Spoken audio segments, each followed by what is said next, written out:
What a surprise the Kentucky Wildcats have been in the SEC this season. Guy Morris has brought his motorcycle riding, hard charging, intense attitude to the Bluegrass, and Cat fans are loving it. Jared Lorenzen has made the Big Blue the talk of the Commonwealth with his play this year. But today, the SEC West-leading LSU Tigers are in town. The Bayou Bengals are the defending SEC champs and won't take too kindly to the Cats messing on their chance to repeat. LSU and Kentucky are next. Touchdown! Can you believe it? Touchdown! Homer! He's in the end zone! Touchdown, my God, a touchdown! Touchdown, Tennessee! It wouldn't be game day without the body paint, and Kentucky fans have had some real success this year. Their team has a chance to do something they've only done one other time since 1984, and that is win 7 football games in a season. But today, the LSU Tigers, your defending SEC champions, come in here looking to repeat in 2002. It's a big showdown, and glad you could join us. I'm Dave Neal. This is my partner, Dave Archer. And Dave, let's start with Kentucky, because Jared Lorenzen's a guy we've known about his yardage.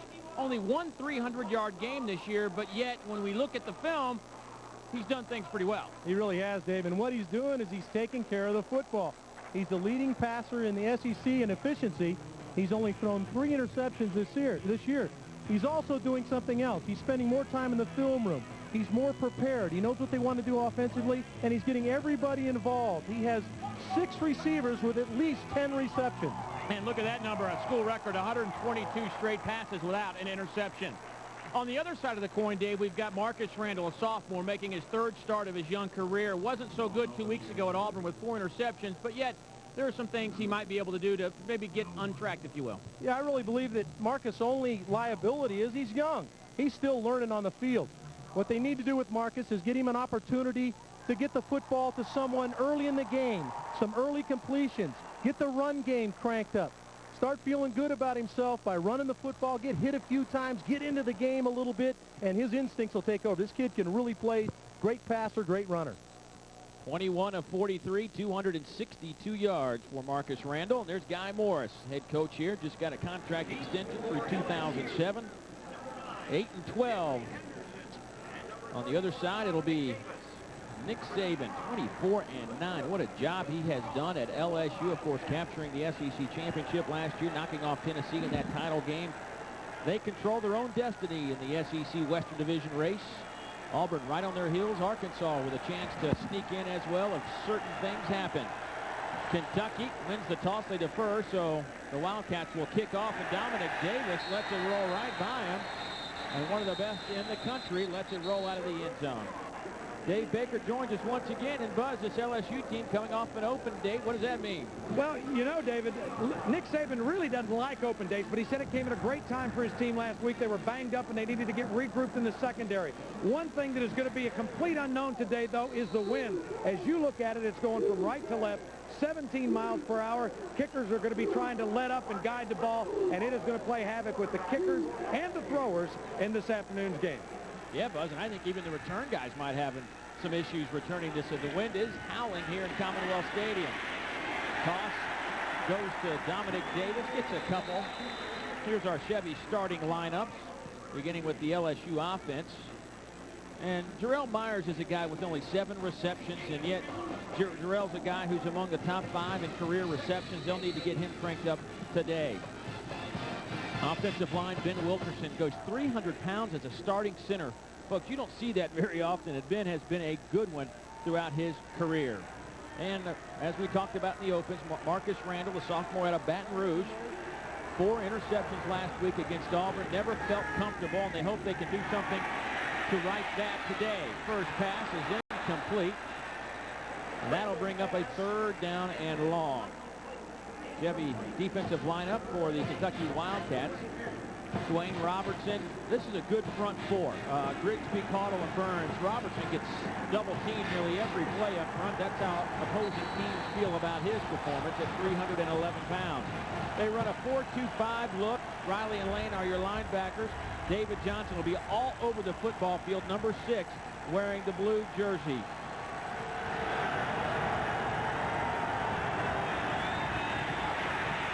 Randall About 4 yards shy of the first down, and LSU will have to punt it away as Otis Grigsby makes the stop. Kind of what you expected, Dave, right off the start. Nothing real dangerous. Ran the football on first down. Made a throw out into the right curl area on the second play, and then a quarterback draw. So nothing real dangerous for Randall, trying to get him off to a decent start. Donnie Jones to kick it away to Derek Abney. 4 touchdowns on punt returns. 5 returns total have been taken back for touchdowns. Jones' first kick nearly blocked. Abney chases it down at the 35. He's got a little bit of room, and Kentucky will start with great field position right near the midfield stripe. Chevy's starting lineup for Kentucky offensively. Artus Pinner. He needs 4 yards to crack the 1,000-yard barrier, and he has 6 games with 100 yards this season. Abney, Cook, Boone, and Harp will all be involved. Up front, Antonio Hall, 32 consecutive starts. Might as well go ahead and list him at 300 pounds. Come on, 299, 300, what does it matter? Get him up there. He's a good one, though. 3 wideouts to start the game in the I formation. Pinner's your tailback. Campay your fullback. A little delay handoff, and LSU right on the spot loses a couple. So make Pinner, he now needs, I believe, maybe 6 yards to crack the 100-yard or 1,000-yard barrier. Or Chevy line up defensively for LSU. Lavallee has been consistent with 44 tackles. Marcus Spears is a bad ankle, but they're going to see how many snaps they can get out of them. And Kendrick Allen gets healthier every week, so they need him. Brady James, there's not much else we can say about him in the previous games we've done. He is an All-American candidate and continues to play well. This secondary has a little different look since Damian James has been kicked off the LSU team. Jack Hunt steps in at the safety spot this week. Also, Demetrius Hookfin has a bad ankle. Pass batted in the air. That's a dangerous situation for Kentucky off the hands of Aaron Boone.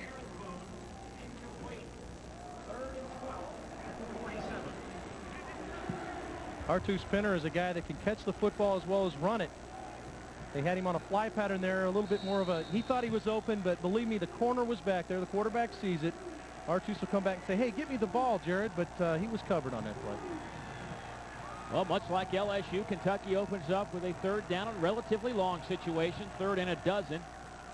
The opening moments from Commonwealth Stadium in Lexington. Lorenzen has time, fires, pass off the hands of Randall Gay. Very close to being picked off. Aaron Boone, once again, the intended receiver, and Kentucky will now have to punt it away.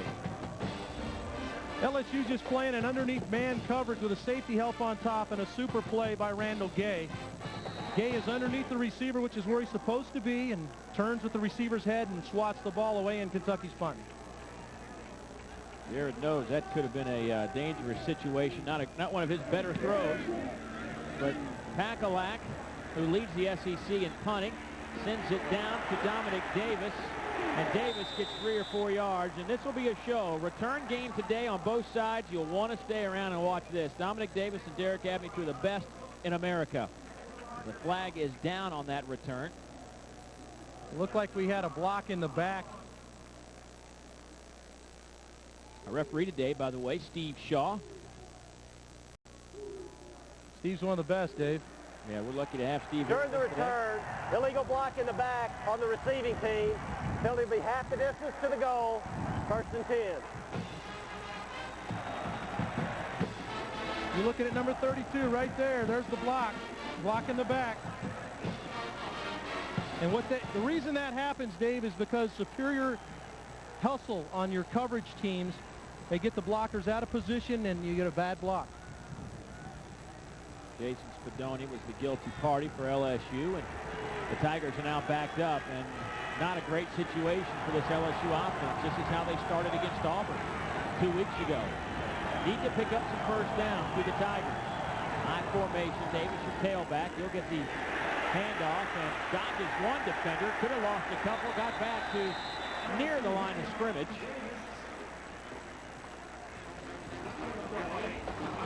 Kentucky fooled Marcus Randall here a little bit, got him to check into a run play, and there was nobody there. They checked into exactly what they wanted. The defense rallied around and made the play.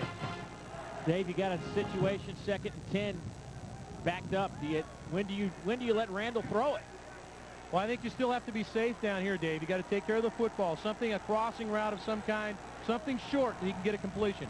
Well, he's got 4 wide receivers in the shotgun, but they'll give it to Davis, and he's bottled up again. Got maybe a yard. Otis Grigsby came flying in from his in spot. That's Otis's 3rd tackle already today.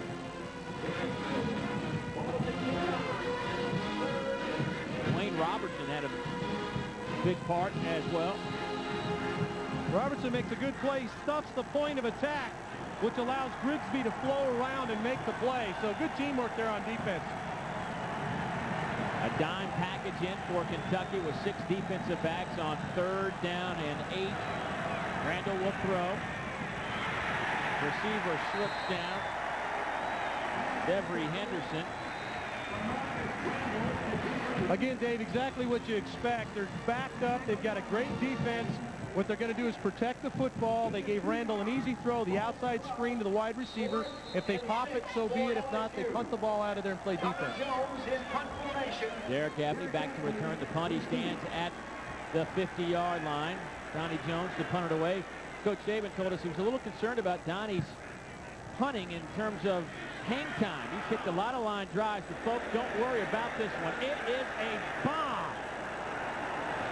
This is going to roll inside the 5, down to the 1.5-yard line. His long coming in was 56 yards. 86-yard punt for Donnie Jones. That's right, folks. 86-yard punt. Back after this.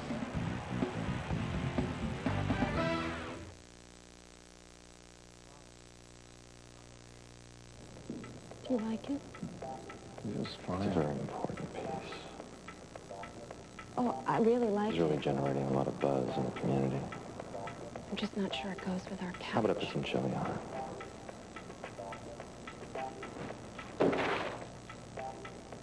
Whoa. It's Chili Makes It Better month at Sonic, featuring all your chili favorites, including the extra long cheese coney and large tots for just $2.99. And try our new pecan pie shake made with bits of real pecans. Suzuki, proud presenting sponsor of the Heisman Trophy. During the Suzuki year-end clearance, get 0 down, 0% financing for 5 years. And now, for a limited time, you'll also get $1,000 customer cash for the best price all year on the hot new Aereo, the XL7 SUV, and every O2 model. Every Suzuki also comes with America's best warranty, making Suzuki America's best value. Hurry in before the Suzuki year-end clearance is over. At Ohio Valley National Bank, we're committed to education. That's why since 1995, Henderson County High School students receive real-life banking experience at the Colonel's Corner Bank, sponsored by Ohio Valley National Bank. Colonel's Corner Bank provides students with the opportunity to learn firsthand through honesty, service, and commitment to others. Ohio Valley National Bank, committed to you.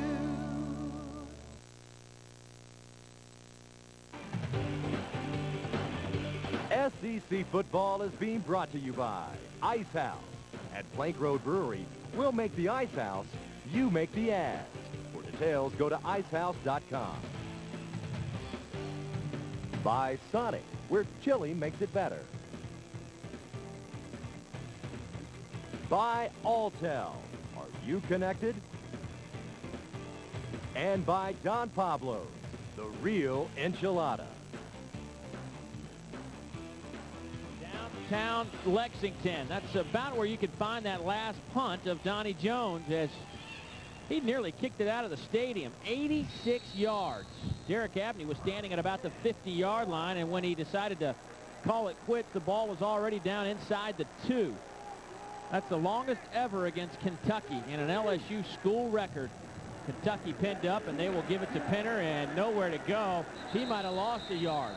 You know, Dave, we felt like that field position was going to be critical, and the punt by Jones emphasizes that. They took care of the football, and they're in the field, and they got a big bomb out of the punter, and the ball's down inside the Kentucky 5. Just a simple ISO play straight up the field, pulled a guard around to try to get on the linebacker, but LSU is swarming the football in the field, looking for a turnover. Jeremy Lawrence steps up, makes a nice tackle. 29 tackles on the year for Jeremy. Here's Pinner deep in the backfield. Gets out of the end zone, close to the 5. Brady James, the senior All-American out of West Monroe, Louisiana, in on the stop. Brady with 100 tackles, now 101. And Brady had 42 more tackles than the next LSU defender. Brady only the second LSU guy with 300 tackle seasons. Your guy. My ex-teammate, Al Richardson. This will bring up a 3rd down and long situation again, 3rd and 7. We'll play action. Lorenzen steps up, fires, passes, caught by Abney out over the 21st down. Jack Hunt on the coverage for the Tigers. Well, everybody talks about how big Lorenzen is, but this guy can move around in the pocket. Watch this little subtle move, reset, and guns the ball to Abney. The guy has a real good pocket awareness and has the ability to keep himself alive, keep his shoulders square, and make throws down the field. That was a perfect example of that one.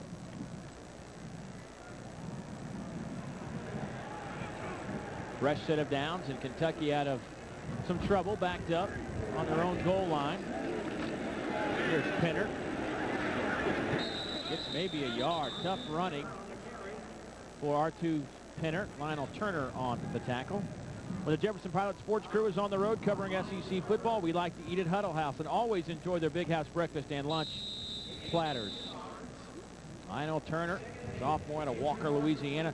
I tell you what, let's, before we start wondering about R2's Pinner, the center Nick Seitz is down at the 24-yard line.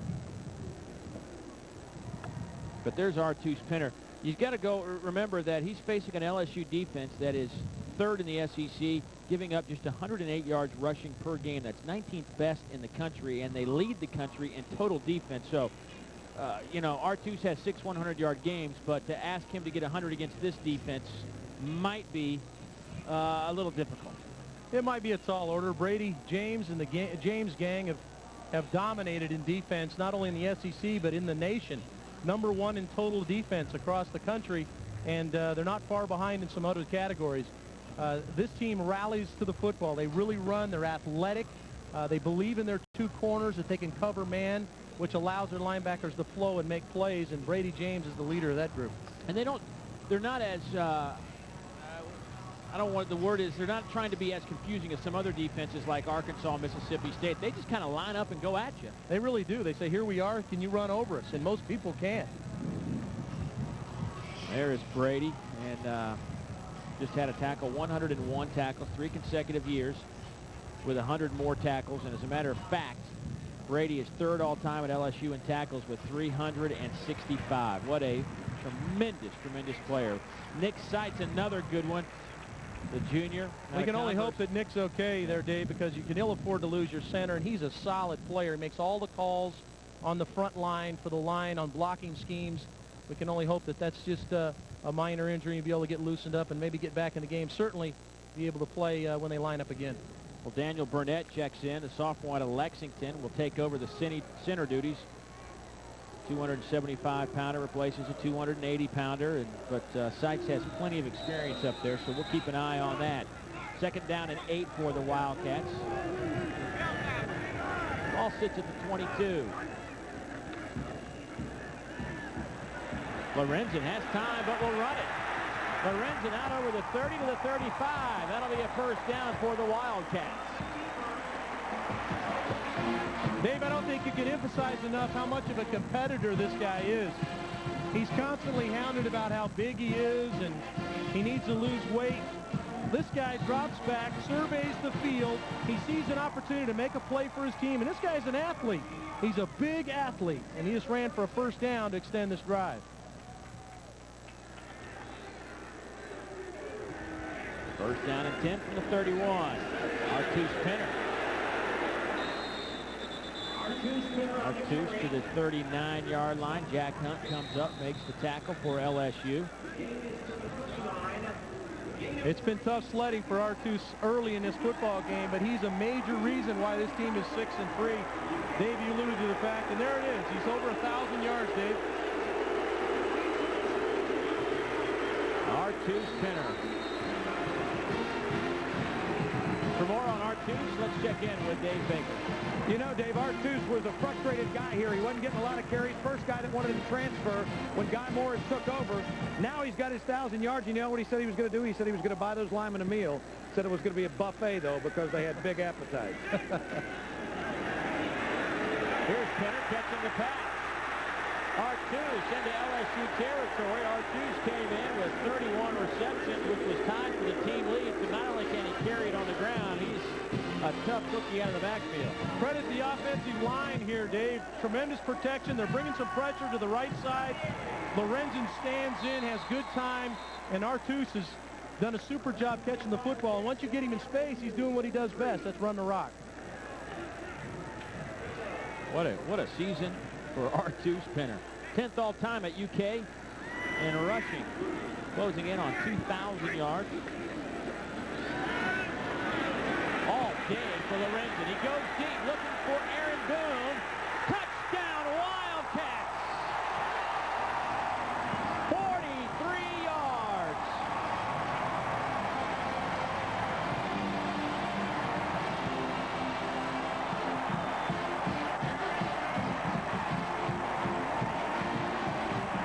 Well, Aaron Boone played a little basketball right here. The ball was hung up a little bit, and he plays off the corner. Watch the throw, late in the throw. Watch him shield himself against the defender, and then make the play. Over Corey Webster, the leading interceptor for the LSU Tigers. What a catch by Boone, having to lay out with the defender on him. And that was a 90, I'm going to get the exact total on that, but that may have been a 99-yard drive. Wow. Jared Lorenzen with 21 touchdown passes against 3 interceptions. They'll give him 98 on the drive. Not bad. Back after a word from your local stations.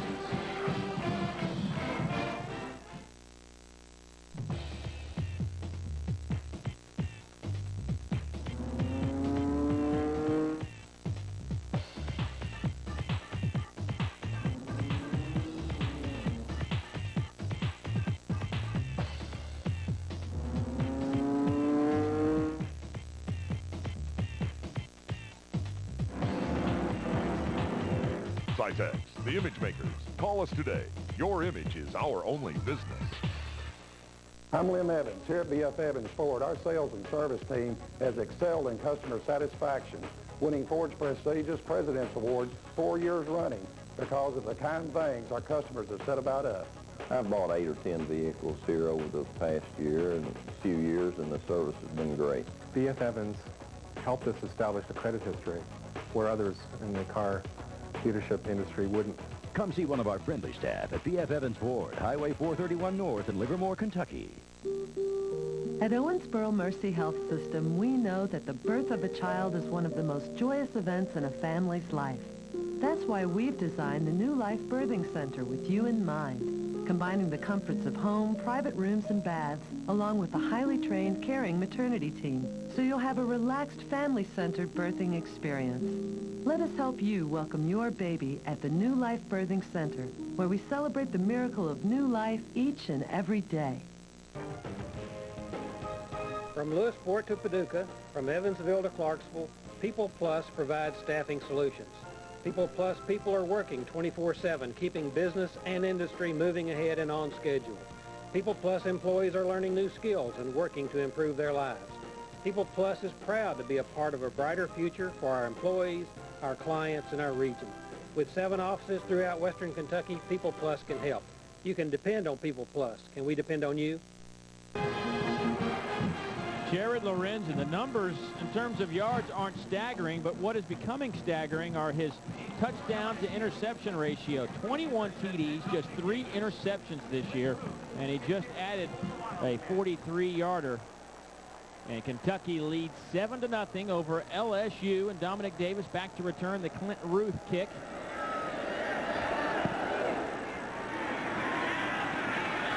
Devery Henderson will take it a couple of yards deep. Devery out over the 20 to the 25-yard line. Dustin Williams makes the tackle for the Wildcats. But we talked about Jared throwing some short balls, but you like that last pass. Well, he shows a tremendous amount of patience, and it's because his offensive line is playing well. But watch how he throws this ball. That's thrown off your back foot And, folks, that went about 55 yards in the air, and ultimately Boone came down with it for the first score of the game. Garrett says one of the longest balls he's ever thrown traveled a little over 80 yards. I believe it after that throw he just made off his back foot. 4 wide outs in the game. LSU trying to get a first down and get some momentum. Pressure coming. Randall uses great foot speed, gets out of the way. Pass is incomplete. Pressure coming from the backside from Quintus Cumby and Otis Grigsby. Grigsby got in his face, but this is what they want to do with Marcus Randall, Dave. They want to give him some opportunities to be successful, and on the run is when he really plays well. Nick Saban pacing that sideline as Kentucky has piled up 96 yards. And they had him pinned back 3rd and 7 inside the 5-yard line, but a first down catch by Derek Abney kept the Kentucky drive alive. High formation. Joseph Adai. This guy can play. Adai takes it out to the 35-yard line. He'll be about a half a yard to a yard shy. Tayo Aboke makes the tackle for Kentucky. And Dave, what was it the coaches were talking to us about with Adai? More of a toe field type runner, a slasher, a guy that'll get it up in there. And I think the word that the coaches use is he's hard, which means he's going to hit you in the mouth if he can. 6 foot, 200-pound freshman out of Houston, Texas, a redshirt freshman, averaging just over 5 yards per carry.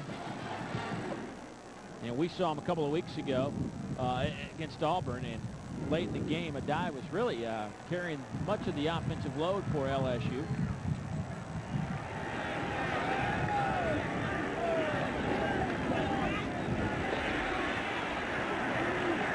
Handoff. You know, LSU's doing some things, or Kentucky's doing some things to LSU that I don't feel like LSU thought they could do. And they're standing up at the point of attack. I think LSU thought they could come off the ball and knock Kentucky off the football, and they're not doing that very well. Plottle standing in there making the play, and that whole defensive front is very active with those linebackers flowing to help stuff the holes. John Goodner, the defensive coordinator.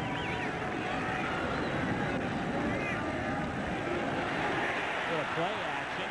Kentucky had a couple of chances in Randall. They finally bring him down. Looks like Randall might have dropped the football but fell back on it. Finally, Jeremy Caudle brings him down, but that could have been a 4 or 5 yard loss. We just talked about how active this defensive front is, and here they are. There's Grigsby. Dwayne Robertson's right there. Ultimately, you get about 4 or 5 jerseys around Randall, and they limit the run. They're very active, very pumped up in that front 7 for the Wildcats right now. Now the Kentucky defense trying to stop LSU on a 3rd down and 6. 4 wide receivers in the game. Here comes some pressure from Kentucky. Randall's pass to Clayton out over the midfield stripe. That'll be a first down, and when you need a big play, go to Michael Clayton, the team's leading receiver with 31 catches on the year. You know what you see there, Dave, is immediate strides being made by Marcus Randall. 2 weeks ago, he would have tried to run backwards and throw this football. This time, sets his feet against straight man coverage and sticks it on Michael Clayton. Clayton almost breaks this, and if he gets clean right there, he's gone, Dave. Great speed at the wide. I don't think anybody has better speed in this conference and maybe in America in terms of wide receivers. LSU has got track stars up and down that line. 5 plays. This is the 6th of this drive. Randall has time going deep. Clayton lost the ball. Wasn't sure which shoulder that was thrown over. And it falls harmlessly into the end zone. Tatum and Cumby on the coverage. At halftime, we'll be taking a look at the Alltel halftime stats. Dave Baker will be along for that. Unless he quits before halftime, which could be possible.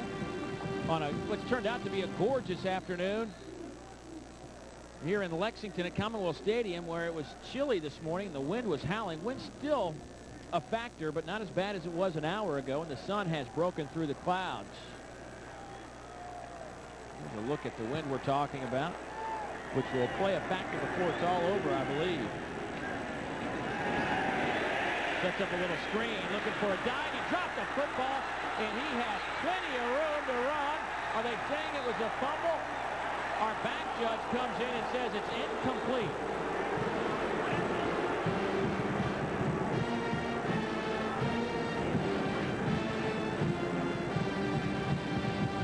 Ellery Moore gets some good pressure, but it's because they allow him to get through on the screen. These are exactly the things that we wanted to see, and he never had control of the ball, Dave, on the screen, but these are the kind of things that they need to do for Randall to be able to be successful. Adai's got to make this catch. And if he does, he's got a lot of room to run, but Prince Pollard, the back judge, came in and signaled incomplete pass. Good job by the crew helping each other out. But 3rd down and 10.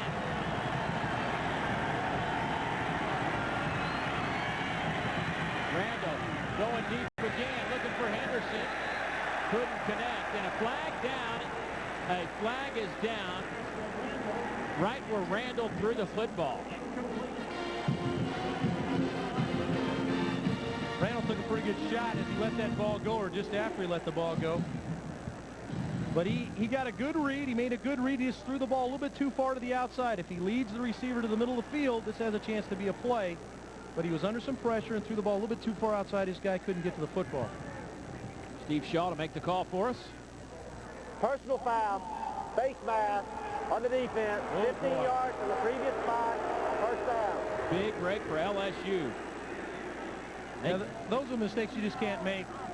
You expect to beat an LSU, but Randall sees an opportunity to throw the football downfield, stands in strong. Right there at the last moment, the reach up to grab the mask, and now LSU is threatening. Vincent Burns, number 98, the guilty party. Guy Morris can't be happy with that. Guy's feeling a little pain. It certainly broke his hand last week. Been well documented when he hit a locker at halftime. An Ice House scoreboard, Arkansas, South Carolina. North Carolina on top of Clemson in the second. NC State over Maryland. There's a dive. Nowhere to run against that front 5 or 6 for Kentucky. John Robinson, the senior. Kentucky's going to gang up on the run, Dave. They're going to make Randall beat him throwing the football. Right now, he has not indicated or shown that that might be the case. So they're going to make him prove that he can make some plays down the football field, and they're going to gang up and stuff the run. Dominic Davis back in at running back for this LSU team. LSU had a stretch of 6 straight games, all games in which they won, where they scored over 30 points. That was stopped against Auburn 2 weeks ago when they could only muster 7. Right here. Pitch to Davis, dodges one guy. Davis stretches forward to the 32. Justin Haydock out of Louisville, Kentucky, on the tackle for the Wildcats. Trying to take care of the football. Try to keep Randall out of situations that are bad situations. What Coach Jimbo Fisher said, he wants Randall to realize that there's other guys that can make plays and help him win the football game. They've got those guys. He's got to get him the ball. Randall 2 of 6, 15 yards to this point. 3rd down again. LSU has had 3rd and long throughout the first quarter. Flag down, pass, bat in the air, and another flag down. Flags all over the place. Looks like maybe the left guard, Stephen Peterman, might have lifted up. Dead ball, false start on the offense, 5-yard penalty, 3rd down. Actually, that might be a break for LSU. Yeah, they would have to try a field goal in this pretty fierce wind right now. They get another chance to reload. Albeit 3rd and 12, they still get another shot.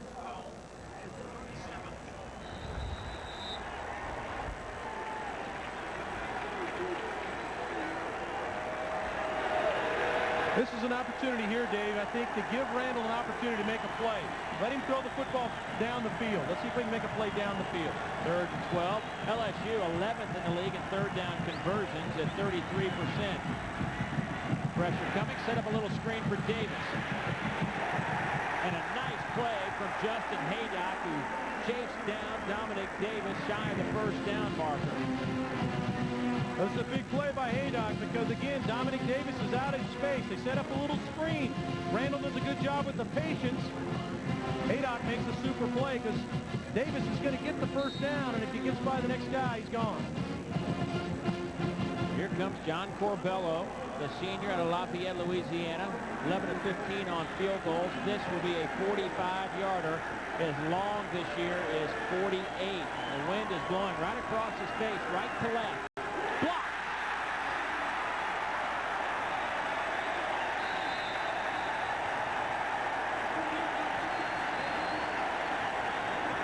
That is the 6th block kick for Kentucky this year.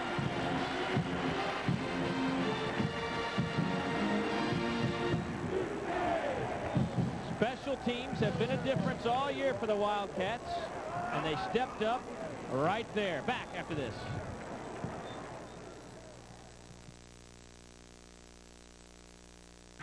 Suzuki presents a look back at a previous SEC Heisman Trophy winner. This week we take you back to 1996 when Danny Wuerffel won college football's most prestigious award. In his senior season, Wuerffel completed 207 passes for 3,625 yards. He also led the nation with an SEC record 39 touchdown passes. Danny Wuerffel, this week's Heisman Flashback. Suzuki, proud presenting sponsor of the Heisman Trophy. At Advance, we believe in doing it yourself. We made this commercial ourselves. Hey, Charles, what are you doing? Getting ready to install a new battery out there for a customer. I see. Pretty cool outfit. Wow. Well, where'd you get those awesome goggles, battery guy? Money. Battery guy walks the earth, searching for battery.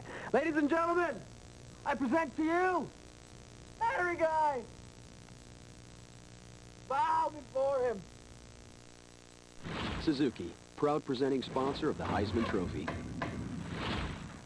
During the Suzuki year-end clearance, get 0 down, 0% financing for 5 years. And now, for a limited time, you'll also get $1,000 customer cash for the best price all year on the hot new Aereo, the XL7 SUV, and every '02 model. Every Suzuki also comes with America's best warranty, making Suzuki America's best value. Hurry in before the Suzuki year-end clearance is over. The pain was unbearable. I would sit and I would cry, and my husband would sit and massage my hands.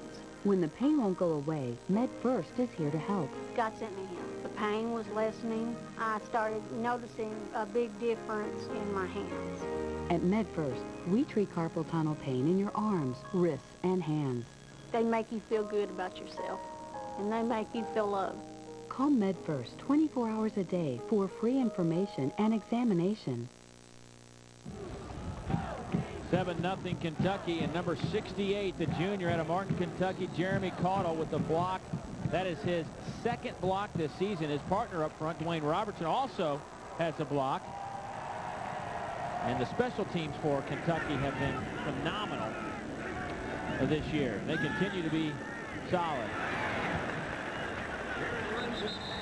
That pass is caught for a gain of about 5, maybe 4.5. Tommy Cook, and that could be the last play of the first quarter, and I believe it'll do it.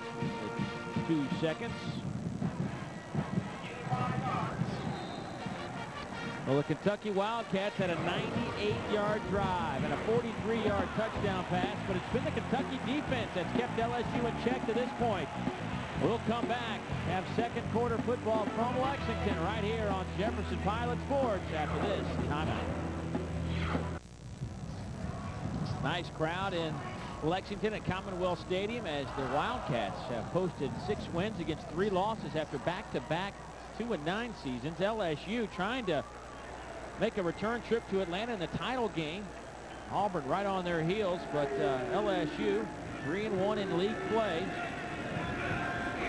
Jack Hunt, number 8, blitzing for LSU, but he's picked up nicely. Lorenzen hit as he throws, and that pass should have been picked off by Demetrius Hookfin.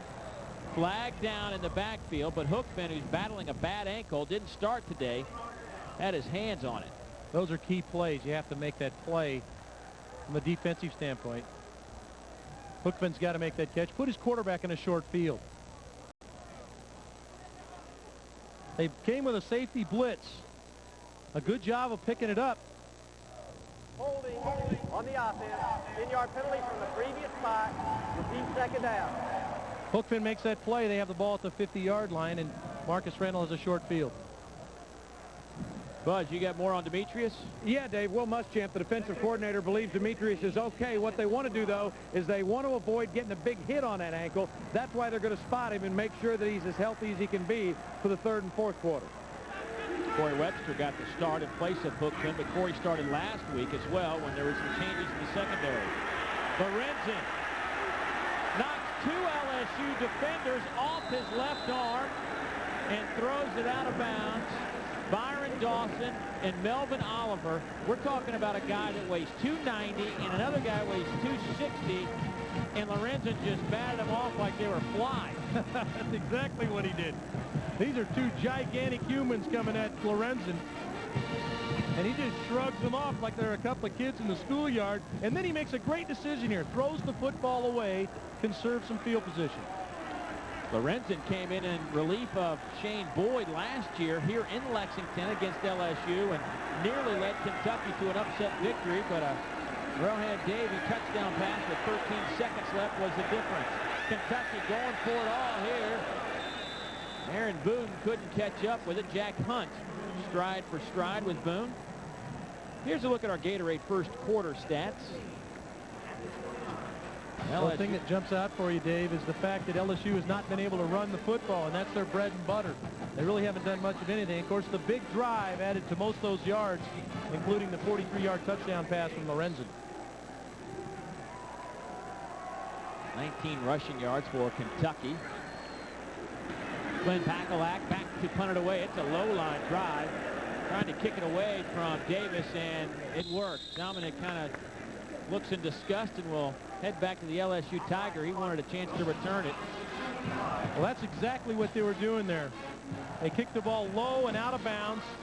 Mark Nelson, the special teams coach, has instructed his kicker to kick the ball away from Davis into the wind, and he did a super job there. Got the ball out of bounds. You know, Mark Nelson spent a lot of time in the Canadian Football League. A lot of wind up there. We've got a windy day today.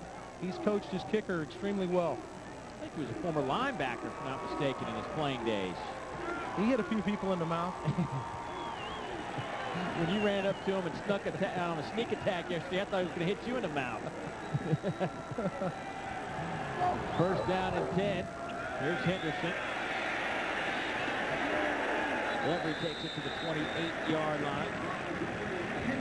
It's a good call by Jimbo Fisher to get the ball in Henderson's hands. Henderson is one of the playmakers. Little motion inside, get the ball to him on the run. Feature the run, but get it in one of your playmakers' hands. They pick up a nice gain on first down. Devery, the former running back, you feel comfortable getting him the ball in numerous situations, not just throwing it to him right now, as he lines up as a wide receiver. There's Jimbo Fisher, the offensive coordinator. He's in a bit of a quandary, Dave. He's got a young guy out there he's trying to take care of. They've probably limited the package a little bit for Randall. He's going to have to burn a timeout here because they're a little confused as to what play came in from the sideline. But he's done a good job of managing the game for Randall, and Randall's done a good job responding for him. LSU takes a timeout. We will take it with him after a word from this message from Texas Pete. Used to be the only people around here who used hot sauce were a bunch of hotheads. Now Texas Pete hot sauce has people headed in a delicious new direction. Texas Pete has the perfect recipe to lasso the flavor of all your favorite foods. Texas Pete hot sauce. It's the bottle with the cowboy. Wade here from Plank Road, where we're busy making Ice House, not ads.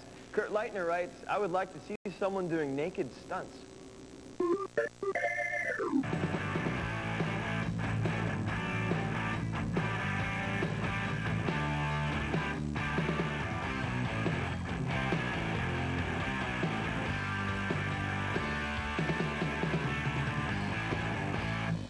All in favor of no more naked guys in our commercials, raise your hands.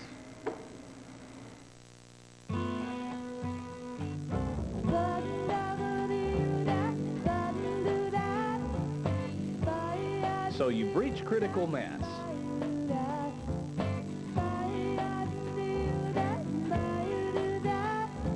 You need a new TV. Save on this 43-inch projection TV, only $999.97. Dixon's Appliances and Electronics in Henderson and Morganfield. It's the Good to Go Tax Rally at Shady Byrider. You can get a car today using the money from your tax refund you haven't even filed for yet. Just bring in your pay stub and we'll figure your refund. Then use your refund anticipation loan as a down payment to get a car today. You might even get cash back on the spot, and that'll sure help for the holidays. Don't wait. Take your pay stub at Shady Byrider and get tax refund money to get a better car today. The Good to Go Tax Rally, only at Shady Byrider.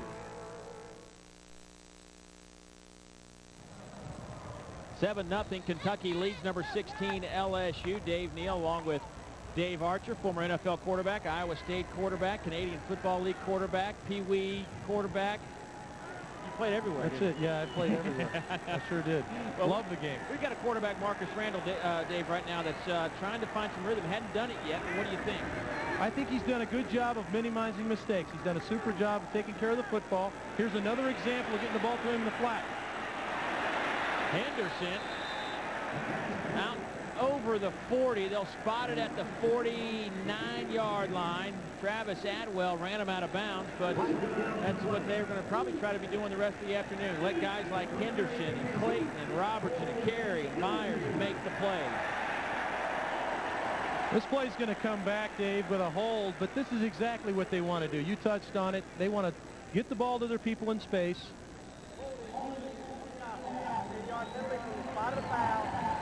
Second down.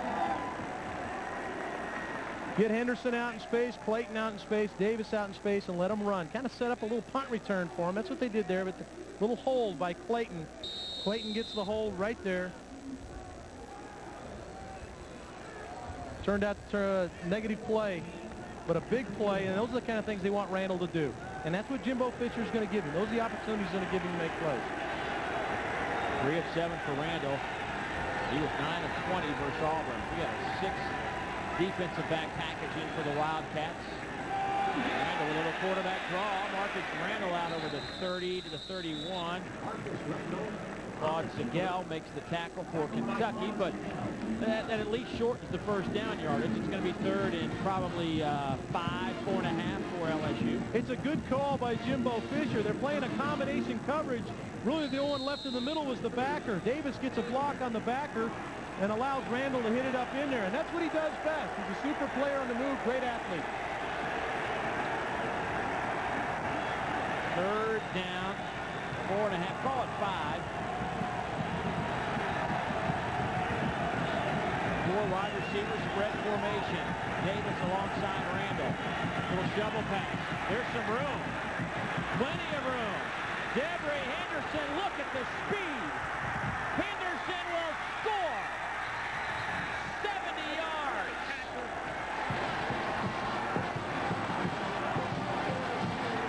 Let your playmakers make plays, Dave, and that's exactly what they did. Andrew Whitworth gets a super block and frees up Henderson on the shovel pass. You know, Coach Saban said he suggested the shovel pass. We talked to him this week, and he wasn't sure whether Jimbo put it in. Well, there's your answer, Nick. Yeah, he asked for it. Wasn't sure they were going to put it in the package. Well, yeah, it's in there for a reason. Point after is up and good. That will help Marcus Randall gain some confidence. It will also help his confidence as well as the Tigers. We're tied at 7 after the 70-yard touchdown. Back after a word from your local stations. Oh, those poor kids. How many times have you heard those words? But while you're going about your busy day, one child is all alone. While you're showing off your fresh produce, one little boy is hoping for scraps. While you're griping about the cost of prescriptions, one little girl will never see a doctor. While your children are in school, one little boy is learning from the streets. 30,000 children die every day. They die from malnutrition. They die from bad water. They die from no medical care. They die from being poor. You can help save one of these poor little kids for 80 cents a day, less than the price of your morning coffee. Call. Ask us to send you the picture of a child like Samuel, Paloma, Igor, or Raisa. Now, I'm sure as you see them on TV, we'll find somebody to sponsor them, but for every child you see here, there's another one who's waiting, a child who's hoping to hear these words. Você ganhou padrinho. Dobra. Your 80 cents a day can mean that Helena has nutritious food, that Natalia can see a doctor, that Jacquelina goes to a decent school. The only crime these kids ever committed was being born poor, and being too young to fend for themselves. Please, open your hearts. Call Christian Children's Fund. We'll send you a picture of a little boy or a girl you don't know, but will. One of these poor kids is waiting for your call. Christian Children's Fund is one of the oldest and most trusted child sponsorship charities because so much of your money goes to help the children who need it.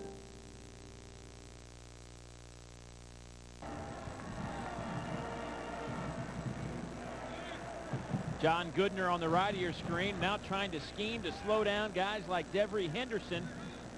John Goodner says they have to be successful, they have to swarm to the football, but they didn't have a chance to swarm to a guy like Henderson as he broke into some open space and never looked back. And as we talked about the wind today, gusts up around 20 to 25 miles an hour, so LSU will have to have a holder on the kickoff as Corbello will have the honors. Derek Abney back to return the kick. Corbello's kick is a good one. It'll send Abney deep into the end zone. Abney will take a knee. Well, let's check in with Buzz down on the sidelines. Hey, David, it was funny when Nick Saban was talking to us the other day. There was some guy in Michigan State, and of course Nick used to be there, who was playing for Duffy Doherty, and they were trying to make him an All-American, but he couldn't complete a pass. Duffy said, hey, if the guy gets 200 yards passing, will you make him an All-American? And everybody said, oh, sure, it can't be done. So what they did was they threw 20 shovel passes during the course of the game, and Saban said that he told his guys, hey, I can complete 20 of those. Let's go ahead and put it in for this week. He didn't know whether they would or not, but I've got a feeling now he did know. Nick Seitz hurt his ankle pop, the Kentucky center. He's got an air cast on. He's back in there right now for the Cats. Yeah, we may see the shovel a little bit more today before it's all said and done after that success. A couple of yard gain for R2 spinner. Jack Hunt makes the tackle. Well, LSU certainly has some momentum. They'll have to try to slow down this Kentucky team. They scored on a long pass play as well, 43 yards. Jared Lorenzen, Aaron Boone. Well, Muscamp, Coach Will Muscamp, the defensive coordinator for LSU, all he wants to do is he wants his guys to rally the football, make the tackles, and get off the field on third down. Saw Nick Seitz back in there at the offensive line, helping Kentucky to their 104 yards of total offense. LSU up on over 130. Second down and 6. Here comes some pressure from the outside, picked up by the Wildcats. Pass is high, but caught by Abney right in front of Demetrius Hookman. First down, Kentucky. Dave, this is a tremendous catch. Good solid protection sets up the play. R2 Spinner is going to step up to the outside and pick up the blitzing linebacker. And Lorenzen steps up and puts some mustard on this one. He popped this in there. This is a tough catch. Abney, no fear, goes up in front of Hookfin and makes the play. Derek Abney, his 30th catch of the season.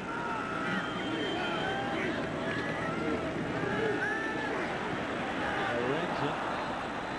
Pass incomplete, looking for Chris Bernard. Pressure came from Lionel Turner.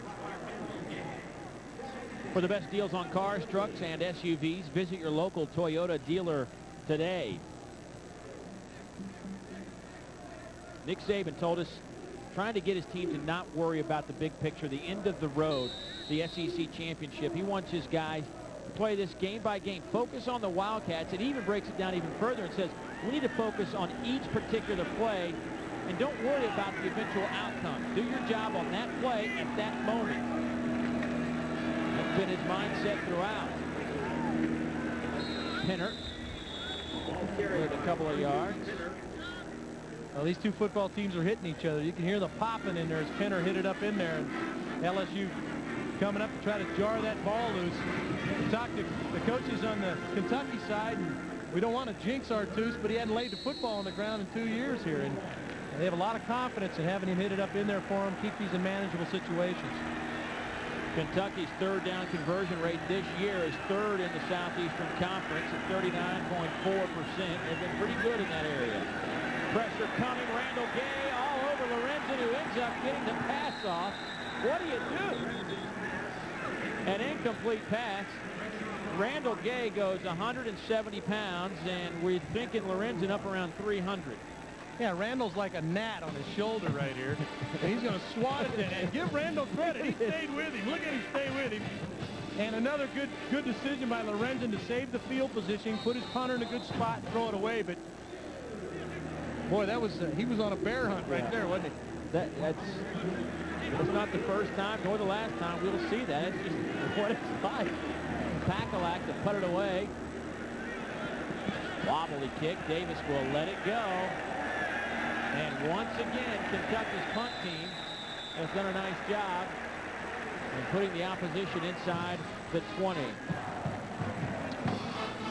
Well, fans, now is your chance to enter Toyota's You Pick 'em sweepstakes. Just go online at jpsports.com, click on the Toyota banner to register and pick the winners. Weekly prizes will be given to the participant with the highest point total. The grand prize winner, to be announced on November 23rd, will receive a new 2003 Toyota 4Runner.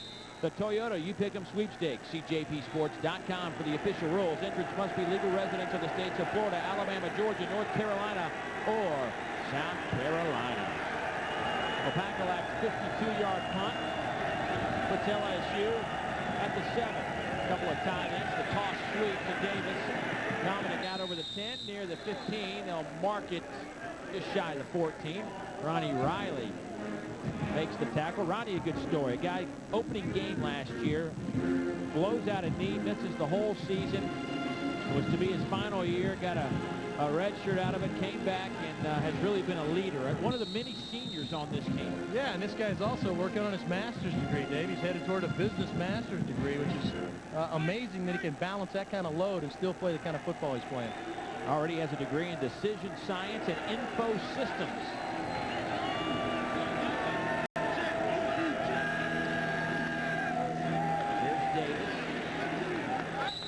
Just tough sledding. Well, we're getting a taste of what LSU wants to do. Jimbo Fisher, the offensive coordinator for LSU, has done a good job of mixing things up in the first quarter and a half of this football game. He's given Kentucky a lot of different looks offensively. Now they're in a 2 tight end, 2 wide receiver package, 1 back, and they're just pounding Davis in the middle, and this is something they want to do. They felt like coming into this game they can come off the ball and pound it. Here come the sticks to see how close that is to the first down marker.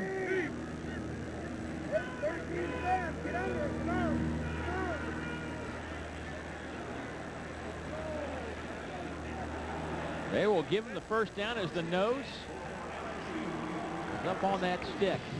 Well, coming up next week, we're not sure where we'll be, but it will be the game of the week. So much to be decided.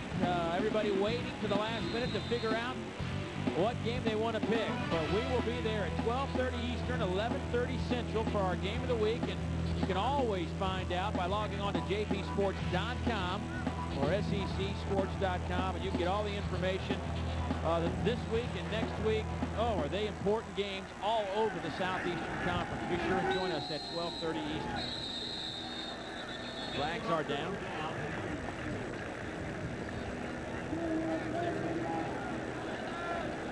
Usually when that flag comes in, a little movement, a little bit early.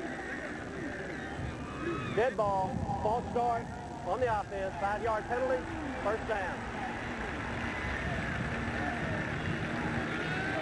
And these are the kind of mistakes they don't want to make. This puts them in a first down and 15 situation now, and it lengthens the chains to try to pick up first downs and puts the quarterback in some situations where he needs to make some plays other than what they're doing right now. They stay in the double tight set, Dave, with Davis in the backfield. Both coaches talked how important first down was in this football game in particular. And first 15, not what you're looking for. Davis gets 4. That'll bring up a second down and 11. And you just can't keep doing that over and over. Second and 11s, third and 8s. You're asking for trouble. You're now in second and long situation. Dominic Davis has done a super job of filling in for LeBrandon Tofield after the injury. And they're doing what they want to do now. I kind of get a sense that momentum changed after the Henderson touchdown. The offensive line's coming off the ball and hitting Kentucky, and they're moving the ball on the ground a little bit. Andrew Whitworth in that backfield trying to get some signals. Andrew, 6'7", 335-pounder. Looks like he weighs about 250. He can put on some more weight. Randall to throw a little screen. Davis, even if he caught it, he wasn't going anywhere. What's happening on the screen here, Dave, is the offensive line is turning some of the defensive linemen loose. It's a timing play. It's a play where the linemen want to do probably a 3 count and then turn people loose. You see Davis is out there and there's no lineman out there, so the timing on the screen pass is screwed up. But it's definitely some of the things they need to do. Now they're 3rd and long, backed up in their own end. Do you just throw it deep in these situations, and if it gets picked off, so be it? Or? No, I don't think that helps your quarterback. I think you try to get a guy the ball on the run and see if you can get a first down. Randall buys time. Dragged down well side of the first down, and he got caught at the 23-yard line. Morris Lane and Mike Williams converged for the hit. Williams put that late hit on him that might have knocked the cobwebs out anyway. Well, you saw right there that Randall's been talked to by his coaches, because he had a guy initially open in the slot, decided that I'm not going to risk it.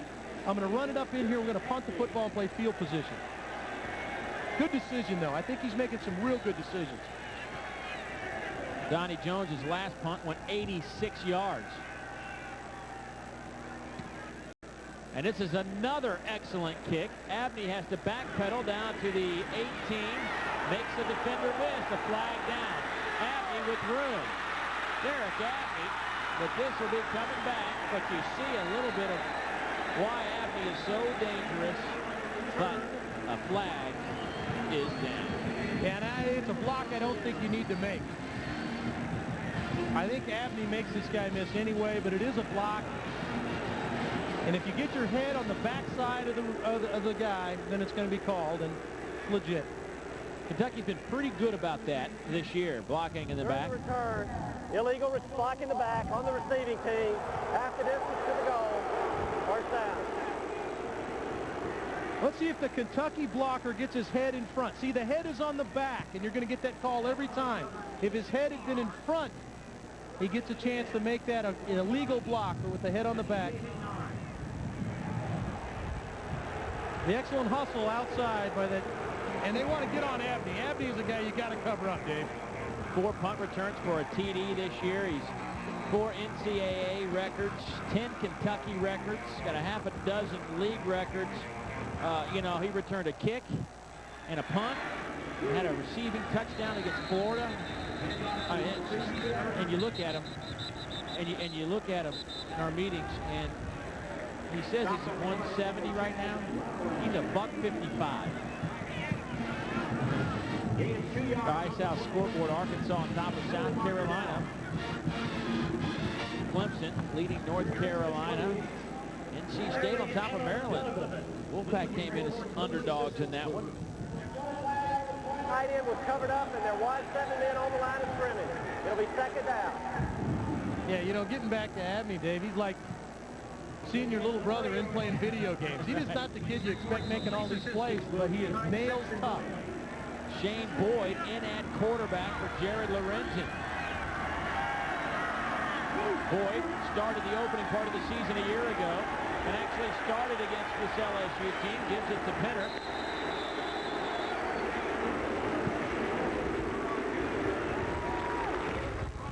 Chase Hart makes a super block on this play, the tight end. He's going to get on linebacker Jeremy Lawrence. First down now for Kentucky. And we think we had a little extracurricular after the play, Dave, or no? Just a little push in. Oh, okay, a little extracurricular. That's legal. R2 Spinner averaging over 110 yards per game. 6 100-yard contests. It's hard for me to say that with the Kentucky offense the last few years. But here's Penner. He gets up to the 30. And they say Pinner, you know, he's so involved in this offense, Dave. It's hard to believe after every game he's not even nicked up. He doesn't spend any time in the training room. Well, he's put together pretty well, Dave. This guy, he's about 5'11", about 100 or 225 pounds. Takes care of himself, but they found a little something on this little toss play weak side. Gotten 2 good blocks from the offensive line and the tight ends, and they push it out now over the 30-yard line. Pinner 10 for 35. Once again, Shane Boyd in at quarterback for Jared Lorenzen. And Boyd gets hit at the 32-yard line. Coaches said that Shane Boyd had a real good week of practice and had been working hard and thought he'd made some progress and wanted to get him a few snaps today just in case. You never know. Shane, of course, will be their guy, they think, for next season or down the road. I guess Lorenzen's another year away, but coaches, you know, say Shane Boyd's a guy that's a great athlete, former draft pick for Major League Baseball, and there is Jared. High formation. Boyd throws it. Pass is caught by Abney. The little man uses his big blocker, and I think picked up the first down. Got right behind Jason Rollins, the guard, and hard to see him. Brent Peace, the offensive coordinator for Kentucky, is doing a super job of calling his game also. We talked about the offensive coordinator for LSU and Jimbo Fisher. This is just a little screen outside to Abney. And again, all you're trying to do is get your playmakers out in space, give them a little block, and see if they can hit the crease. And Abney does a great job at the end of the play, diving, picking up the first down. A couple of tight ends for Kentucky. Loose football. Looked like Boyd just didn't get the football into the breadbasket of R2's Pinner. Well, if you're going to hand the football off, give him the football. Whether he was trying to carry out a play-action fake or whether he actually wanted to pull it out, it wasn't clear there. But if he wants to give it to R2, go ahead and give it to him. He's going to do something with it. Right. Don't be shy, Shane. Shane, also a member of the Kentucky baseball team. Doesn't know yet whether he will play this upcoming year. Pitcher on the Wildcat baseball team, Keith Madison. Little play action. There's Tommy Cook, puts his head down and gets it close to the 40. Jack Hunt with his 5th tackle this afternoon. Of course, Jack playing that spot. Damian James left. Damian, the senior leader on that defense, along with Brady James, kicked off the team a couple of weeks ago when he just kind of disappeared for a week, and Nick Saban thought it was in the best interest of not only this team but the program in general to not allow certain things to happen. So Jack Hunt steps in. But what does that do to a team? Well, the first week we saw what it did. In Auburn, they really struggled defensively, missed some tackles, were a little disoriented. They've had 2 weeks to practice, and they look much better this week. Boyd steps up, fires, ball was loose. Looked like maybe somebody got in the way of his arm. Made him throw it in the dirt a little bit shy of his intended targets. That'll bring up 4th down. But nonetheless, Shane Boyd got 7-8 snaps out of that. And what he did, Dave, is he moved the ball out of there into the field. They're now out almost to the 40-yard line, and it's a manageable field position situation. Little field position player, and this is what we're going to see, I think, throughout the game. Got to play defense and play good field position and be smart on offense with the football. Packalack leads the Southeastern Conference in punting. 45 per kick. Davis has a returnable punt. Dominic Davis out over the 30. Good coverage. A flag comes flying in late at the 38. Aaron Boone makes the tackle, number 13. 41-yard kick for Packalack, who was so popular a year ago. They had a sorority softball football team named after him called the Packalackers, but they all disbanded this year because they all joined sororities and have other teams. But during the return, illegal block in the back on the receiving team, 10-yard penalty. It'll be 1st and 10. Timeout with 3:11 to go before halftime. We'll return to Lexington after this. Football season in the SEC, and there's no better place to break out in all that school pride and team spirit than one of your local Hibbett sports stores. It's the only place you'll find the SEC Authentic Collection and a special offer from Golden Flake. Purchase a 12-ounce bag of Golden Flake dip-style potato chips and get a coupon good for a special merchandise offer from the SEC. And for every collection item purchased, you'll get a free bag of Golden Flake pretzels. Everyone's a winner with the SEC Authentic Collection.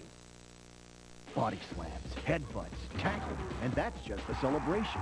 No wonder Health South is the official healthcare provider for the SEC. With the latest in diagnostic imaging, outpatient surgery, and physical rehabilitation, you can rest assured you'll get the care you need. Whether you get injured from playing or just giving someone a 350-pound pat on the back. To read this week's health topic featuring Dr. John Doris from Athens, Georgia, just log on to our website at healthsouth.com/SEC. Health South, the people who know.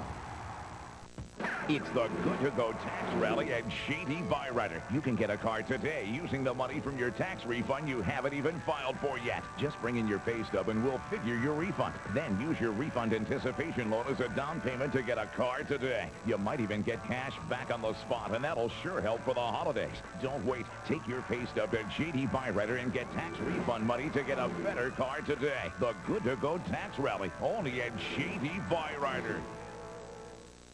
Cytex, providing uniforms and related services to thousands of satisfied customers.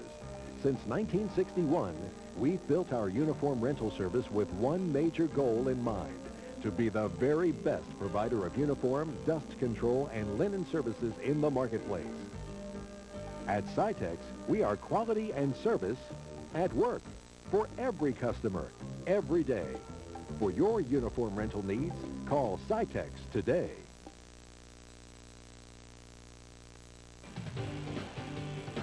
SEC Football is brought to you in part by your local Toyota dealer.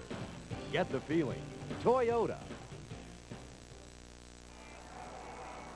Great day for football in the Southeastern Conference. 7-7, LSU and Kentucky tied with 3:11 to go before halftime.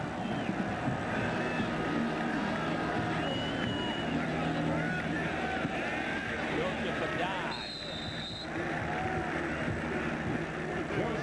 The ball carrier.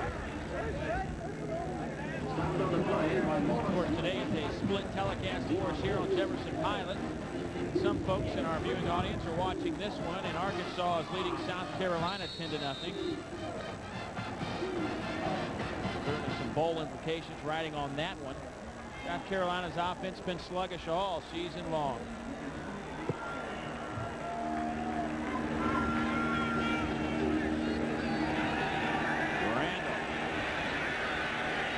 With his quick feet, picks up the first down out over the 34. Well, you're going to get a bad decision at the end of this play, Dave. Michael Clayton comes back and hits a defensive back that's pursuing the play late. And they're going to get a 15-yard penalty after Marcus Randall makes a great decision to run with the football. This is what they want to do, get him out on the edge. Picks up the first down right here late. See 14 come in and hit right there. Here's Michael Clayton peeling back, trying to help his young quarterback, but you got to be smart. Got to be smart. That's not a smart play, and the young player makes a mistake. Derek Tatum, the senior, at that corner spot, was the one who got popped. And dead ball, personal foul on the offense. The play made a first down. We'll penalize 15 yards from the end of the run, and then it will be 1st and 10. At least LSU got the first down. They got the first down, but it's a situation where Randall gets out on the edge, makes a nice play, feels good about himself, gets it out up over the 30. And one of his playmakers, who he's counting on to make plays for him, hurts him with a block there. The ball sits at the 19-yard line.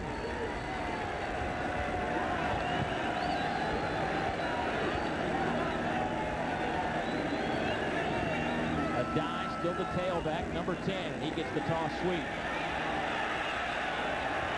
Adai runs hard, out over the 20 to the 23. Jeremy Caudle, the first man there, followed up by Dwayne Robertson.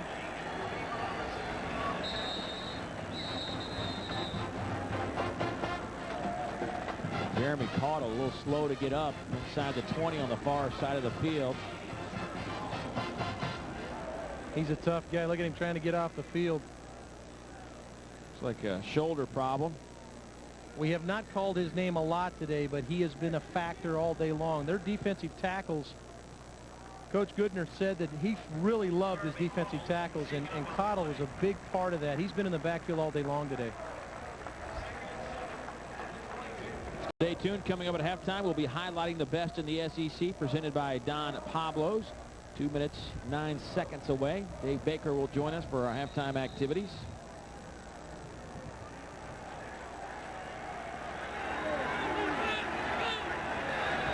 John Goodner, the defensive coordinator. Good news for Kentucky. If one guy goes down up front, they've got Ellery Moore to replace him.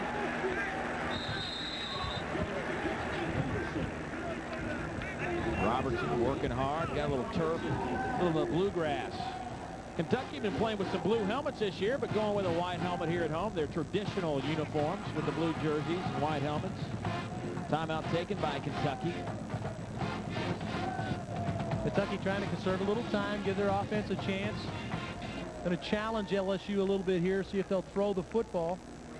LSU has played it pretty close to the vest on their end of the field. They really haven't thrown the ball into traffic. Randall, credit Randall for that. He's done a good job of taking care of the ball. Guy Morris's team has done a good job today on defense and offense. Guy Morris does a lot for this community, and one of the things he does occurred in June, and it's when he hosted the second annual Guys Ride to Win to benefit the state of Kentucky Special Olympics. Over 300 motorcycles participated in the ride that included a drive around the perimeter of Lexington. The Kentucky head coach and his wife Jackie led the procession as the event raised over $80,000 for Special Olympics. The day involved a lunch, concert, and a raffle. He also gave away a new Harley Davidson. How about Guy? He's owned like 5 or 6 Harleys in his lifetime. He got his first motorcycle when he was about 8 years old out of the Sears catalog.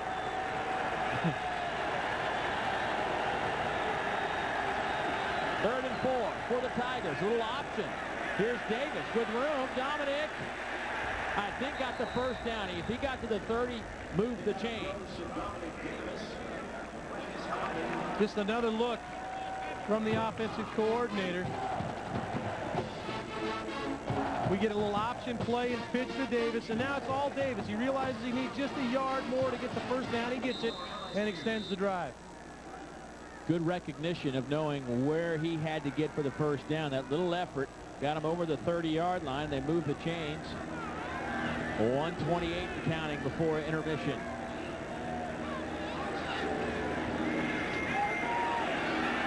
Look at Randall go. Fumbles the football.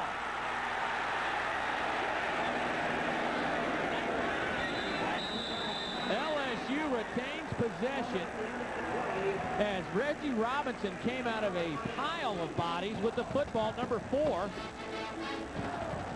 I think like 10 guys might have touched that. This is a design running play. They pull the tackle up inside, and Randall falls him straight up inside, but about 6-7 guys have shots at this. All different colored jerseys diving in there, and Robinson comes up with it. Well, Claude Sigel forced the fumble, but to no avail for the Wildcats. Randall to fire. Pass is caught. Devery Henderson, who already has a touchdown to his credit off a shovel pass, moves the chains. Good-looking pass and catch from Randall to Henderson. Oh, he's playing with a lot of confidence. Now he's in the 2-minute offense, running the no-huddle offense, directing traffic. He's got a short list of plays he wants to go to in this situation. Clock starts again after they move the chains. Randall in the shotgun. 4-man pressure from Kentucky. Pass is caught at the 11. No, incomplete. Well, he came back with the same play on the same sideline, trying to get the ball back to Henderson. Credit the young guy for realizing coverage did not change. He just throws the ball a little short. Henderson running a little corner route, flattens his route off to give him a sideline throw. And the ball's just going to skip on the ground. They pin it against the ground. Good call. Good job by those officials down there. And we don't even really have to say that today because the supervisor of officials, Bobby Gaston, is here at the game, so he can't hear us today. Randall, he's got some room. Flag down. Randall takes it inside the 10, but a flag right in the spot where they'll call holding, and Nick Saban is about to blow a gasket. Oh, my goodness, is he hot. Well, this is another mistake, Dave. He realizes they can't make the mistakes. This is probably going to come back because of a hold. We already had an illegal block earlier in the game that cost them about 15. Holding on the offense. 10-yard penalty from the previous spot. Repeat second down. Nick was about 10 yards out on the football field, screaming and waving. Not exactly sure where the hold comes. Looked pretty clean in there. Looked but like again, another big play call back, Dave. Looks like they might have gotten Stephen Peterman on Dwayne Robertson. Randall's playing with a lot of confidence right now. LSU has been penalized 7 times today. Randall hit as he throws. Pass is caught by Clayton, and he gets turned upside down, but the ground caused the fumble. It came free when he hit the turf. There's 14 seconds, down to 13 seconds on the stadium clock, and a timeout taken by LSU. Dwayne Robertson is going to get some heat right up through the middle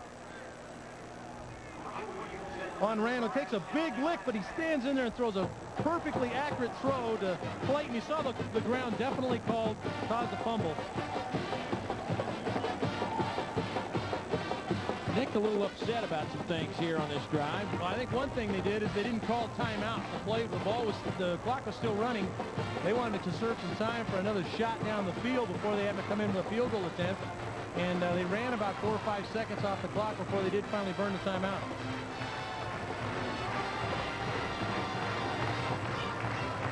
He has no limitations here as far as the quarterback standpoint. Randall can throw the ball into the middle of the field wherever he wants to throw it because he does have that one timeout left. Nick on the headsets with Jimbo Fisher, trying to figure out the call here, because you know something over the middle of the field is going to be open. Well, what they're talking about with Marcus Randall right now is we're going to throw the football. If we do throw the football, let's not take a sack here. We're in field goal range. You've done a good job all half of taking care of the ball. Let's take a shot if we've got it. If we don't, hit it up in there, and let's kick the field goal and go in with the lead at halftime. With that timeout on the board, LSU could run maybe a little draw and get a little closer down into decent field goal territory, but they're going to throw it. Randall goes to the end zone, looking for Henderson, and he caught it! Oh, what a catch between 2 blue jerseys. Touchdown LSU. Wow. He put the ball up for one of his playmakers to make a play, and Henderson did it. This was not the safest throw in the book, Dave, but he made it work, and Henderson has come up big here in the first half. His second touchdown of the day. Randall to Henderson. A lot of purple and gold in the corner of the end zone. Watch that touchdown as Corbello splits the uprights, and LSU with 5 seconds left before halftime takes the lead. And for Henderson, that's his 5th touchdown. We get good pass protection on the play for Randall. See, nobody around his feet, nobody around his arm, and he's able to put it up. But so much for playing it close to the vest. He puts this ball up high and allows Henderson to go up for it. And the ball's misplayed by the defensive backs, and credit Henderson. He's got 2 guys draped on him, he makes the play. And how about the end of that play? We just barely saw it. You see Marcus Randall now with 2 touchdown passes to his credit today, but that ball was right between Henderson's legs in the end zone. He was bobbled a little bit, but maintained possession. The drive, 10 plays, 78 yards, and they overcame a couple of big penalties. They really did. They showed a lot of poise. Randall showed a lot of poise. His team rallied around him, made 2 big penalties, continued the drive. And how about the timeout on 3rd down with about 4 yards to go back on the Kentucky 36-yard, or the LSU 36-yard line. Kentucky burned a timeout, trying to conserve some time for their offense, and it backfired on them. They ran the option, picked up the 1st down, and then LSU went down for the touchdown. Well, Nick Saban was a little bit agitated right before that touchdown. That'll make him feel a little bit better going into the locker room. 5 seconds to go.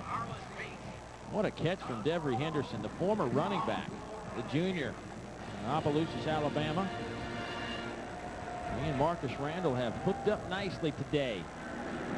Short kick will be taken by Justin Haydock. And Kentucky with 5 seconds left. No time came off the clock, but we'll probably just take a knee. Guy Morris will go regroup with his troops in the locker room. How much better do you think Marcus Randall feels about going in the locker room this week than he did 2 weeks ago in Auburn? And I think it's a credit to him and his coaches because he's made those kind of strides, and that's what you're going to see from a young player. He's going in with tremendous amount of confidence.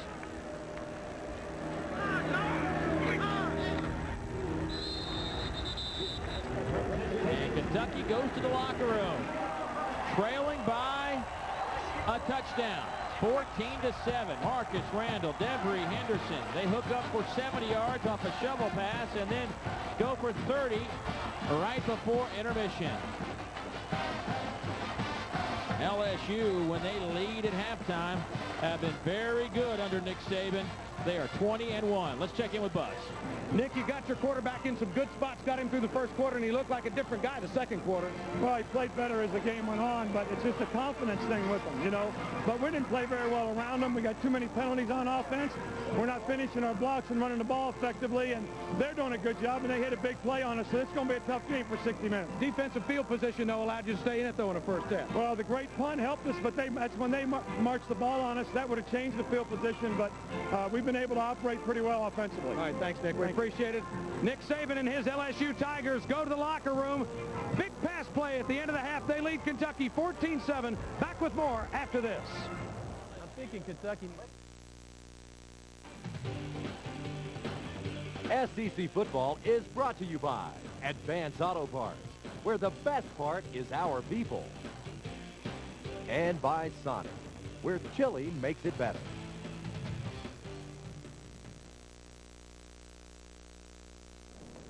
Do you like it?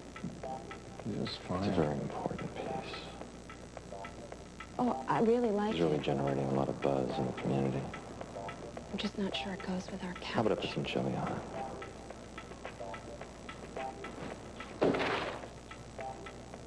Whoa. It's Chili Makes It Better month at Sonic, featuring all your chili favorites, including the extra long cheese coney and large tots for just $2.99. And try our new pecan pie shake made with bits of real pecans.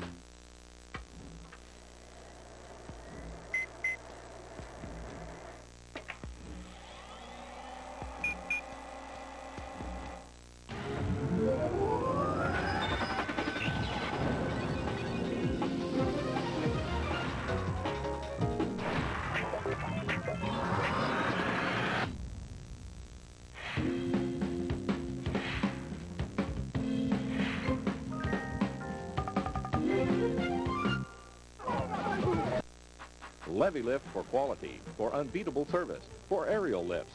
Levy Lift is a JLG factory-authorized dealer with a large selection of new and used aerial lifts in stock with work heights of up to 86 feet. With best play of the week in the SEC. With 6:25 remaining in the fourth quarter and a 2-point lead, Tennessee faced 4th and 1 from the South Carolina 6-yard line. Bootleg. Clausen points out. He's going to stroll in untouched. He dives for the last yard. Casey Clausen's touchdown gave Tennessee an 18-10 lead as the Vols went on to beat the Gamecocks in Columbia. And that's the Advance Auto Parts best play of the week. It's been a first half of great field position, super defense, and 3 big plays. And on the strength of 2 of those from the Tigers, LSU, ranked 16th in the country, leads here at Kentucky by a count of 14-7. Hi again, everybody. I'm Dave Baker. Welcome back to Commonwealth Stadium. This has been a game much like we expected it to be. LSU coach Nick Saban, as you heard, trying to do a good job of giving his quarterback a chance to get some success early on. He got some field position, he gained some confidence, and then made some big plays. Speaking of big, you've all heard the phrase, you can't keep a good man down. Well, at Kentucky, the deal is it's hard to bring a big man down. And Jared Lorenzen, despite his size, he winks and says he's 275, but he's got to be closer to 3. He is a guy that, for that size, has incredible footwork in the pocket.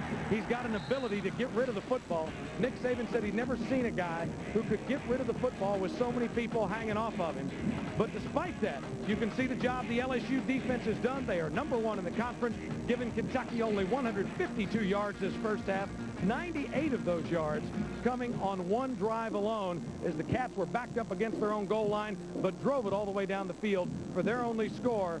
And it gave them an early lead, but thanks to a shovel pass and then a deep ball for Marcus Randall at the end of the half, LSU leads Kentucky by a count of 14-7. How about now we check out the best of the SEC? It's brought to you by Don Pablo's.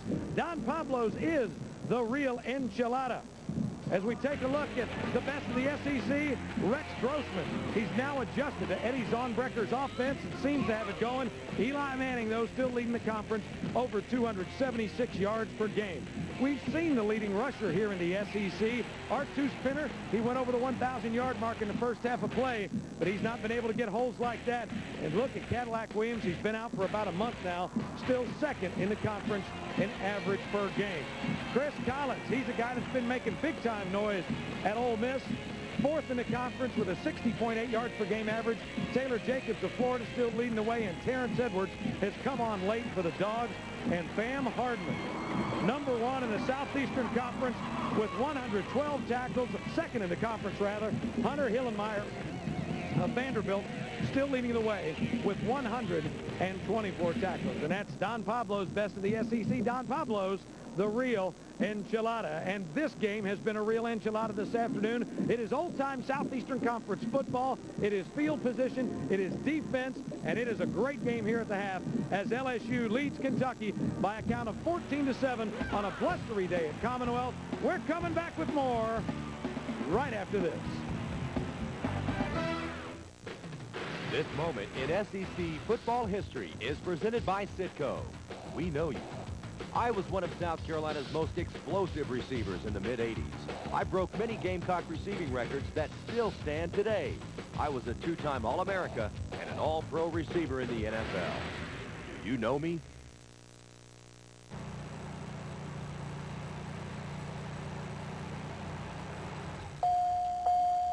Need gas in a hurry? Pick up the Citgo prepaid cash card.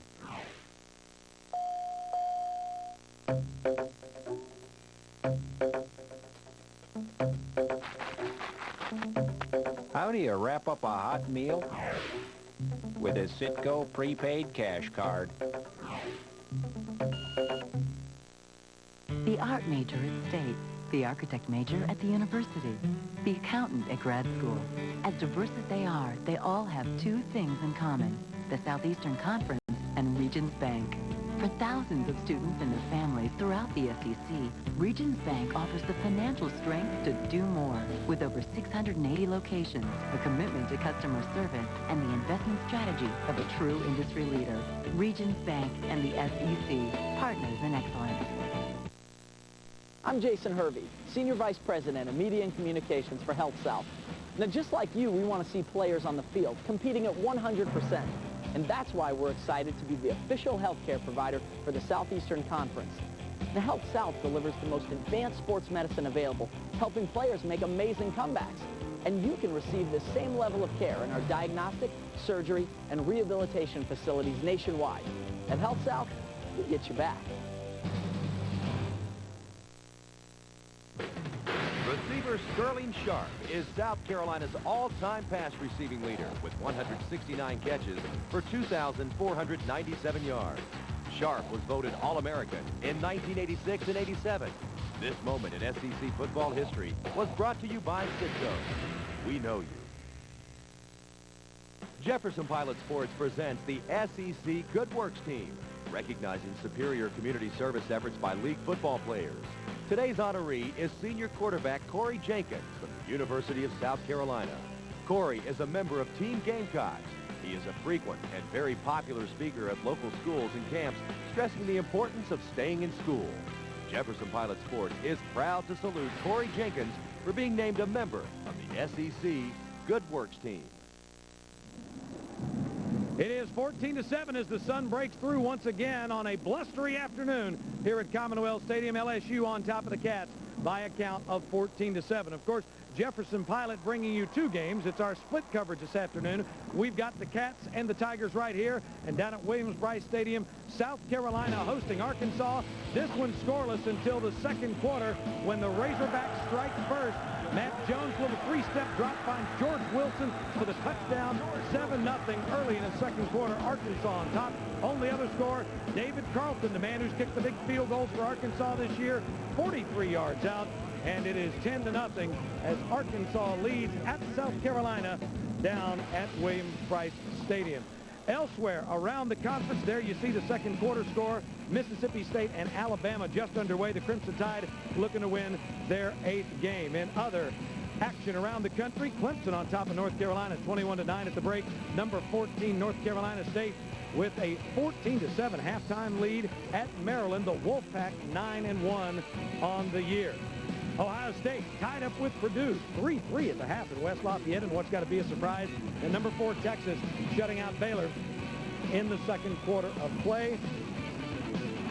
Other scores on this afternoon, number 9 Notre Dame leads Navy by a count of 9-7, and also in the Big Ten, 6th-ranked Iowa, 35-10 leader over Northwestern at the half. Number 18 Colorado with a second quarter lead at Missouri, and 22nd-ranked Pittsburgh trails Temple at the half by a count of 16-14. Coming up next Saturday, we don't know where we'll be. We're going to find out on Monday. We'll tell you it's going to be a great game, though, so log on to jpsports.com to know your game for next Saturday. No matter where we are, it's going to be a good one. Preceding our game coverage, as always, it is our Cooper Tires SEC Football Today pregame show. If you'd seen the show earlier today, you would have caught up on all the latest SEC news. And been with us as we've taken a look at South Carolina defensive coordinator Charlie Strong, who could be on his way to a head coaching job in the very near future. Next week on the show, we'll catch up with Gamecock quarterback Corey Jenkins, who's realized a lifelong dream of wearing the South Carolina uniform. The senior didn't take the most direct route to Williams-Brice Stadium, but he finally got his first start this season, and he's made the most of it. We'll have that story and so much more, so check out Cooper Tires SEC Football Today next Saturday at noon Eastern, 11 o'clock Central. Again, our score here at the half in Lexington. A little bit blustery, 14-7. LSU leads Kentucky. We've got a lot more that's coming your way on a big action of SEC football. But before we come back, let's pause to allow your local station to take a break here on JP Sports. When a doctor doesn't take your complaint seriously enough, it's very depressing. When no one understands your back pain, MedFirst is here to help. I did actually see a couple of doctors before coming to MedFirst. I don't think I've ever seen so many different specialists working towards the same goal. At MedFirst, our staff takes the time to listen. They want to know what they can do to make it better. This is not like any other doctor's office. Thank you. Call MedFirst 24 hours a day for free information and examination. Some people ask, why does a farmer care about electricity? You got a few hundred cows to milk, comes in real handy. Then there's separation, refrigeration, and everything else. Our electric co-op helps us manage the power usage. Gives us something to depend on. So we're up and running long before breakfast. And it's good knowing that we have the power. And we shine as one.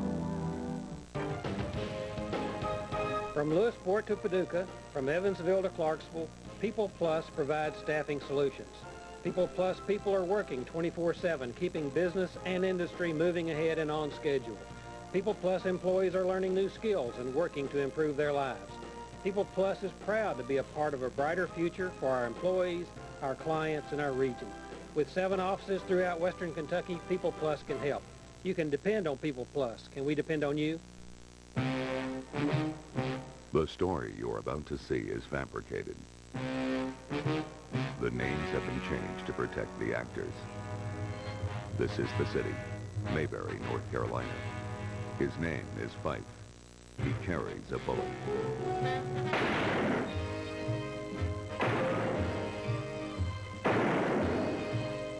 Andy Griffith, number 1 with a bullet. Weeknights at 10 on Fox 7. The Sack of the Week is brought to you by Crystal.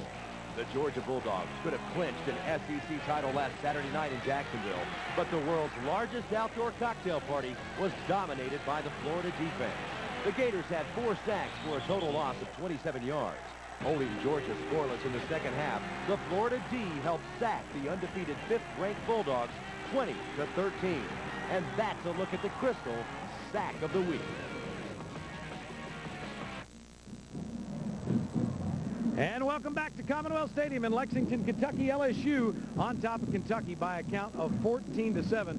You know, in the 3 years since he has been at LSU, Nick Saban's clubs have only lost 1 game after the month of October. That means when they mean the most, this staff is at its best. He normally doesn't like off weeks, but as we go back upstairs to Dave Neal and Dave Archer, guys, it looks like they were able to make the most of that off week, getting their club healed up and making some adjustments in that secondary.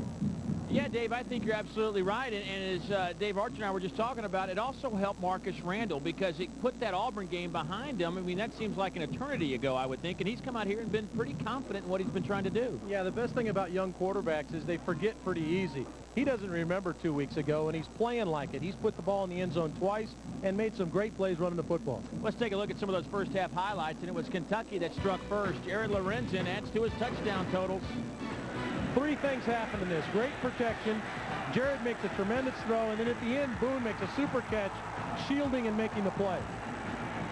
The shovel pass, of course, Dave, the shovel pass, this is the one that amazed you and I. The speed of Henderson. Once he got in the open field, he was gone. That would go 70 yards. That was in the second quarter, and then this capped it off right before halftime. This really surprised me. I thought they played a little closer to the vest. He says, hey, I'm going to put my guy up the bat, and he made a play. Marcus Randall with a couple of touchdown throws in the first 30 minutes of this one. Here's our all-tell halftime stats, and go to the bottom. Time of possession, almost 6 minutes more for LSU in this football game. And that's because of Randall's play. I really believe that he settled down midway through the first quarter, and they started to run the football. The stats show that they had 100 yards rushing at halftime. That's what they wanted to do. It puts Randall in good, manageable situations, and he overcame a couple of big penalties on that drive, that last drive, which I think showed his maturity also. I think also Nick Saban also utilized a lot of players, and what he wanted to do, get a lot more guys involved. Reggie Robertson, Michael Clayton, Devery Henderson, Dominic Davis, Joseph Adai. All those guys had touches, and that takes a lot of the pressure off Randall as well. It really does. They got everybody involved, and they stayed with their game plan. They continued to pound the run, and when plays were there, they made them. Well, let's take a look at your Toyota keys to the second half. And for LSU, you basically say play smarter. What do you mean by that? Well, the only reason they had any problems at all is because they made a couple of bad penalties. Now, they overcame those, but they'll catch up with you. And for Kentucky, they need to get back to the pressure package they had in the first 8 minutes of the game. Really had Randall discombobulated, really had the offense jumping in and out, and I think that's what they need to get back to. Jared Lorenzen finishes the first half just 5 of 11 for 96 yards. His counterpart, Marcus Randall, 7 of 13. The youngster wants the big man to get it going. Back after this. Going down. Top level, chunky marinara. Next 3 levels, cheese and topping. Ground floor, golden flaky crust. If you're tired of wimpy, paper-thin pizzas, let us take you to the next level with the new Chicago dish from Pizza Hut. Level upon level of our most tantalizing ingredients, piled so deep, you're gonna need a fork. Go deep. Going up.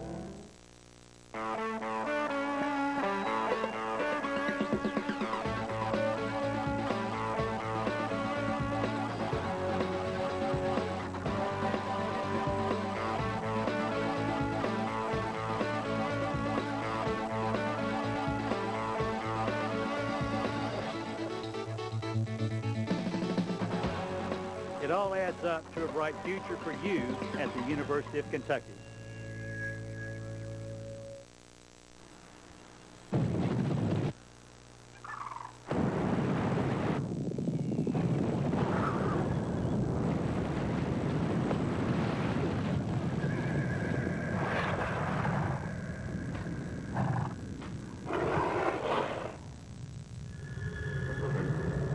Obviously, the new Silverado is here.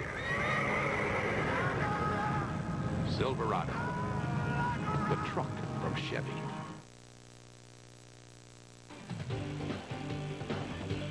SEC football is being brought to you by Chick-fil-A. We didn't invent the chicken, just the chicken sandwich. By Gatorade Thirst Quencher. Gatorade, is it in you? By Pizza Hut. So much variety. The best pizzas under one roof. By Ice House. At Plank Road Brewery, we'll make the Ice House. You make the ads. For details, go to icehouse.com.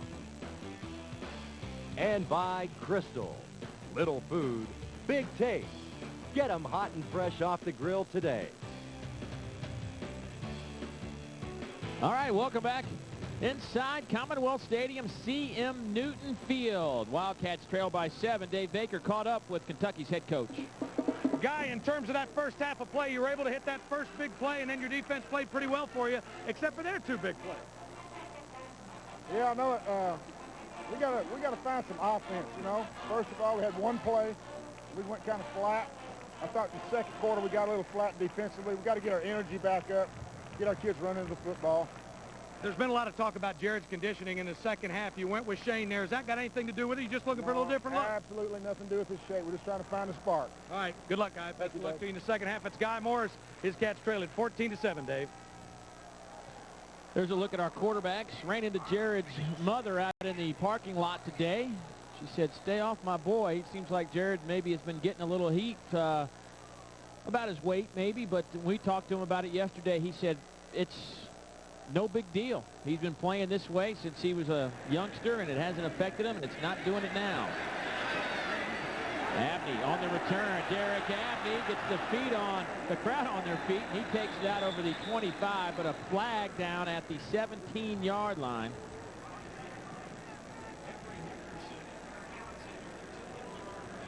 Steve Shaw, our referee, about to make the call for us, and Kentucky backing way up in their own territory.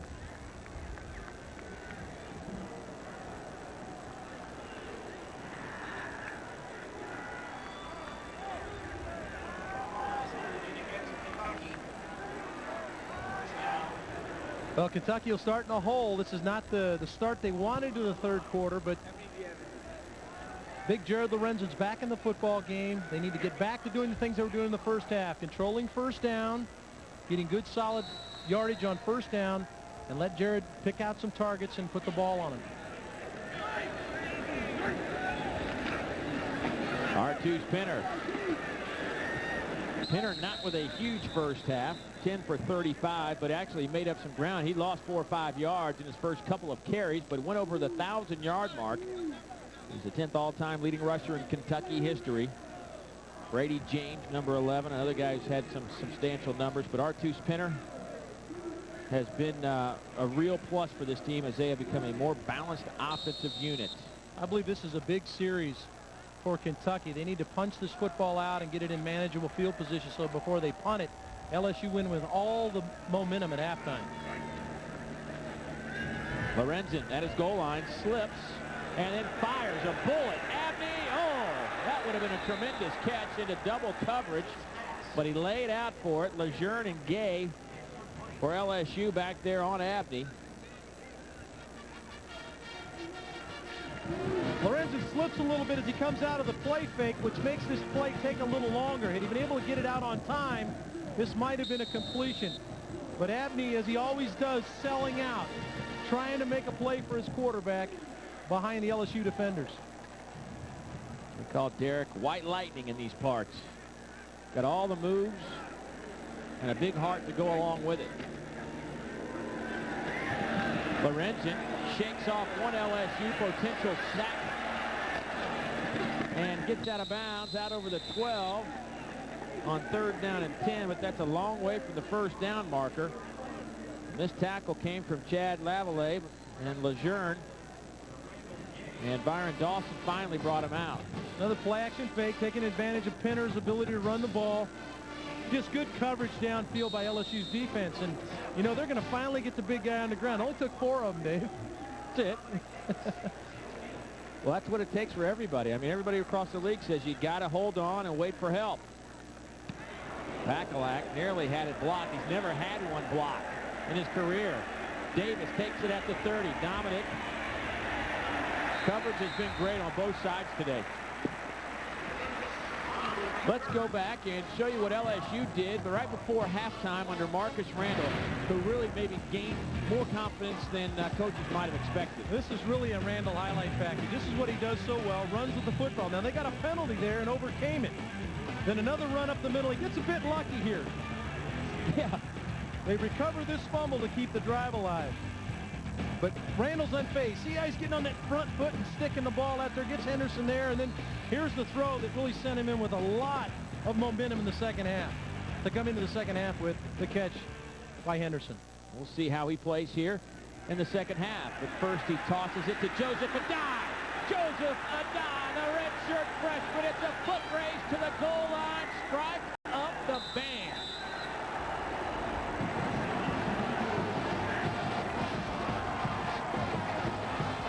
For Kentucky to stay in the football game, they needed to limit big plays, and they have not done that to this point.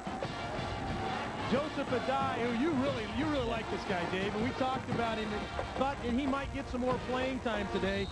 He's a true tailback. Look how patient he is.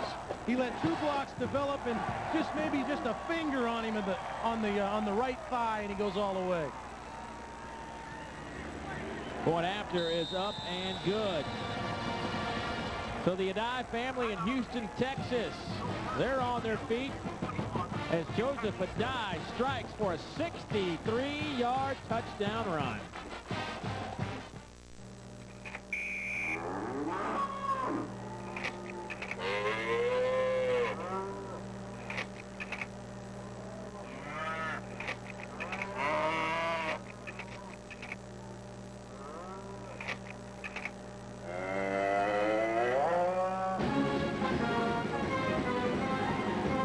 Get a free gallon of iced tea when you purchase any Nuggets party tray at Chick-fil-A. Offer expires November 30th.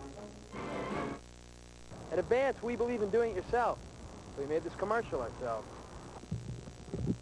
Hey, Charles, what are you doing? Just getting ready to install a new battery out there for a customer. I see. Pretty cool outfit. Wow. Well, where'd you get those awesome goggles, battery guy? Funny.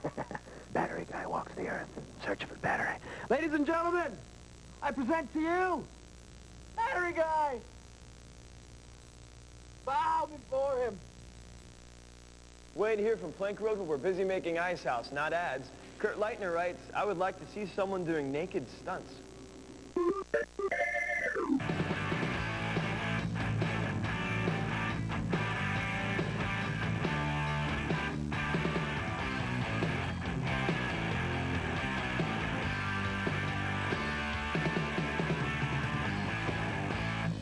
All in favor of no more naked guys in our commercials, raise your hands.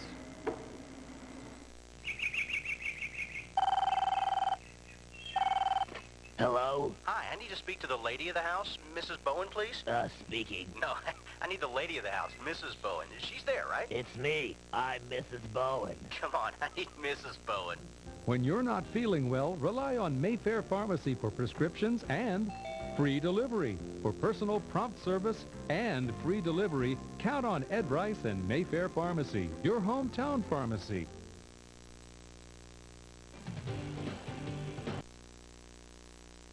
Is brought to you in part by Huddle House, America's favorite place for lunch. Joseph Adai had 5 carries for 17 yards in the first half, and in the second half, 1 carry that went 63 yards and put LSU up by 14. For Bello to kick off as Michael Clayton holds it on a windy day in Lexington. Abney. Derek Abney swarmed at the 22-yard line. So Dave Archer, Kentucky's lost a lot of momentum. Really 2 plays for LSU have resulted in 2 touchdowns. Yeah, they've got to stop the bleeding here, Dave. They've got to come out and they've got to get a couple of first downs. Keep their defense on the sideline a little bit. Get some of that momentum back. Feel a little bit better about themselves offensively, even if it's only 2 first downs or a first down. But they need to definitely pound out a couple of chain moves. Lorenzen under center.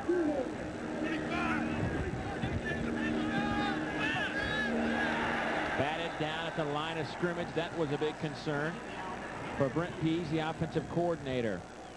How about the last two drives for LSU? 181 yards. Over half their offense has been on the last two drives. 63 of those came just a few seconds ago. And Nick Saban told us the other day in our meeting with him, he says, you know, we can't turn it over, and we need a couple of big plays. Yeah, and over half of that yardage, half of the 181 came on two plays, the 60-yard touchdown, the 30-yard touchdown pass.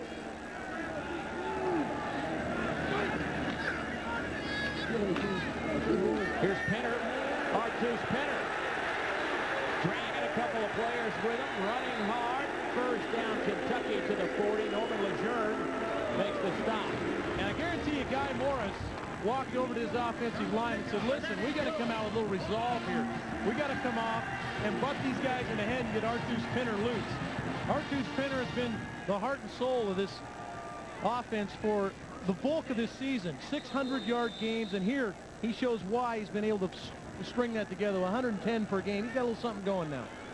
Artus, the leading rusher in the Southeastern Conference.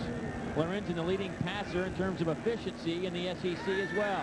Little play action. Hit from behind. And they will call grounding on Lorenzen, who's pointing to Campe, his fullback, saying that he couldn't have gotten the pass to him as he got hit, but tried to get it there. Lavallee was the player from LSU who wrapped up Lorenzen from the backside. Well, this is always the gripe of the quarterback. You throw a ball in the area. No flag on the play. There was a receiver in the area. You know what? That's great officiating, Dave, because they did have a player out in the flat. He takes a shot in the back here. Play action fake. He's got his fullback in the flat, takes a shot, and he's been standing up all day long throwing balls with people hanging on him, and I think that's a good decision by the officials. I think LSU probably just glad to see Lorenzen hit the deck. Lorenzen 0 for his last 5, but he hands it to Penner. Artus Penner. Run out of bounds at the 34-yard line. Jack Hunt on the stop. That'll be a gain of 27 yards. Once again, we talked about the offensive line coming off and establishing some blocks. And Penner finishes the drive off with an extra 5. Yeah, the wide receivers do such a good job. This is how you get extra yardage. The fullback, there's Abney blocking. Boone was making some blocks. That's how you get the longer runs. Artus, 13 carries today, 80 yards.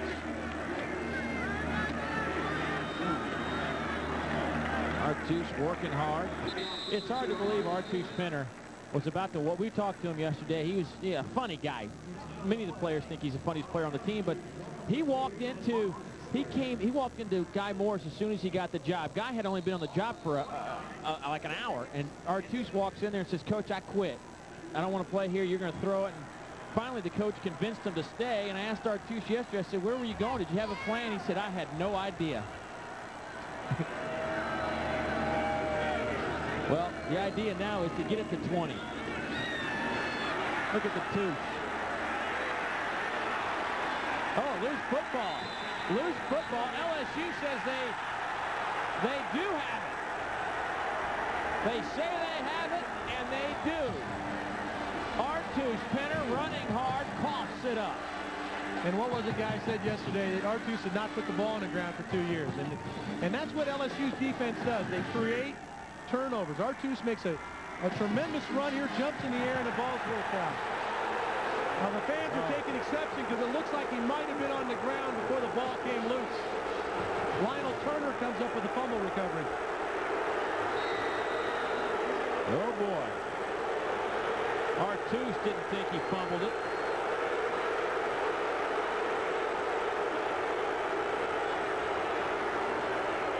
The option to Davis.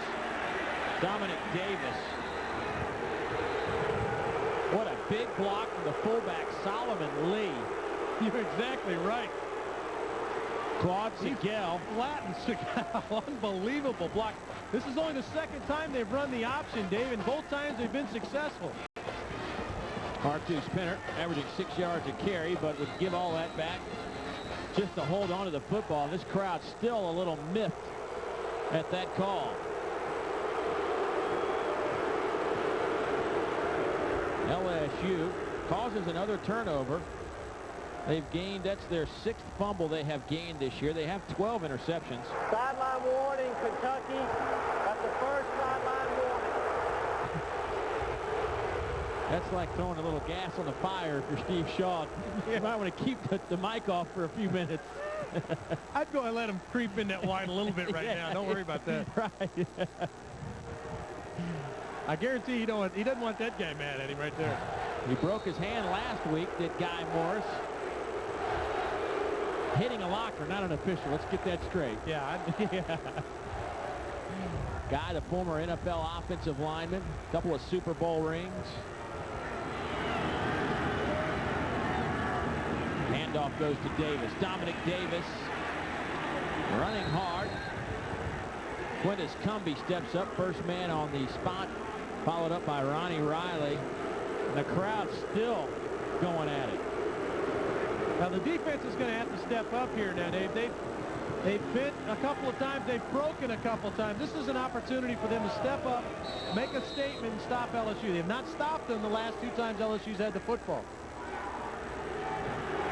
A lot of blue in Commonwealth Stadium. Close to 70,000 on hand. 21-7 LSU in the 3rd quarter. Pressure coming. Randall. And a face mask will be coming. Otis Grigsby will get credit for the tackle. And I believe Otis Grigsby might be the face mask culprit, but he just swiped across the mask. He already has 1 today on Randall. And if this... And maybe they're picking... Here's the call from Steve Shaw.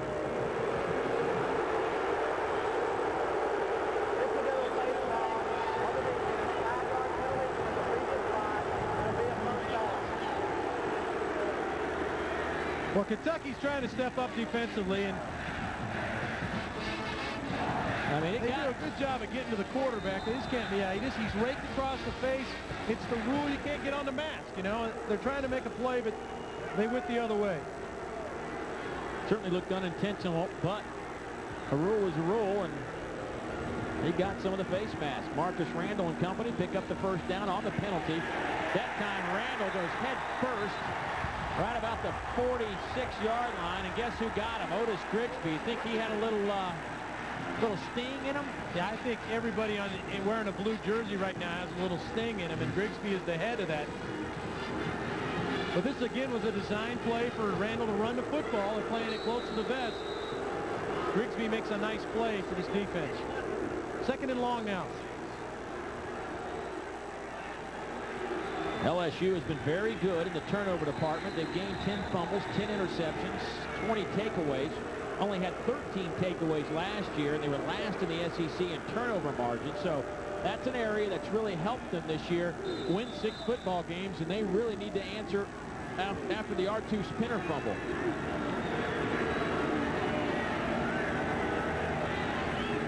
Pitch to Davis. He's corralled, loses 3, and guess who? Number 1-8.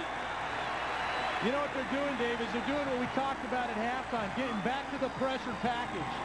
They let a guy get loose here, but early in the half, but they've come back to their pressure package. Look how many blue jerseys are around the line of scrimmage, and Grigsby's playing like a man on a mission right now. 3rd down and 13. The crowd will tell you what happens on this 3rd down conversion.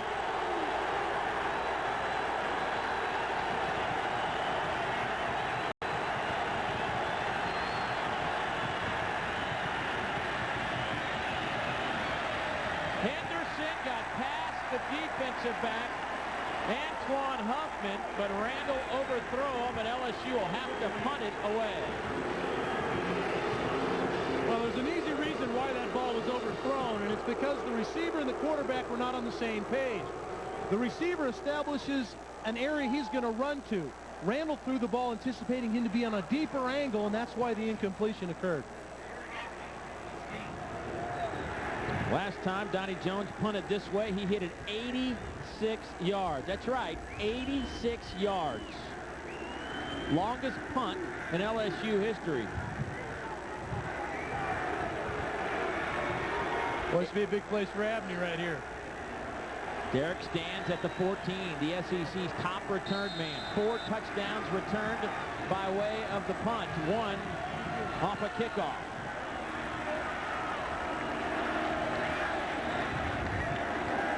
Jones gets it off. It's a line drive, punting away from Abney, but the result is pretty good field position for Kentucky. They will get it at the 25-yard line. Krause still a little hot under the collar. Their team trails by 14. Back to Lexington after this.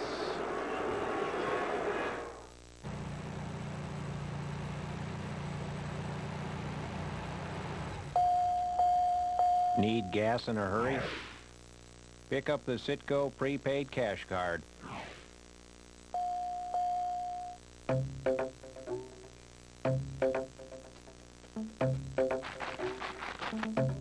How do you wrap up a hot meal? With a Citgo prepaid cash card. The Dr. Pepper SEC Fanfare, an annual pilgrimage for the near-immortal rising stars of the SEC, a destination where future greats will showcase their talents for all to see, where the faithful fans will gather and revel with feast galore in 200,000 square feet of fun for the entire family. Kicking off the 2002 SEC Football Championship is the Dr. Pepper SEC Fanfare. Be there.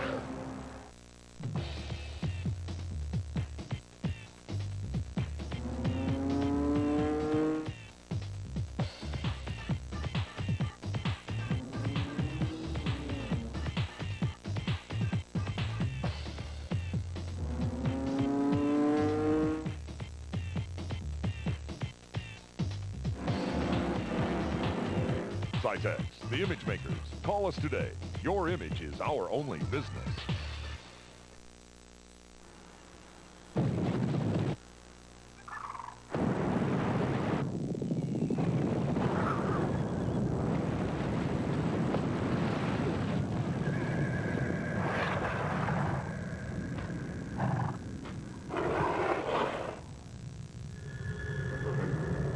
Obviously, the new Silverado is here.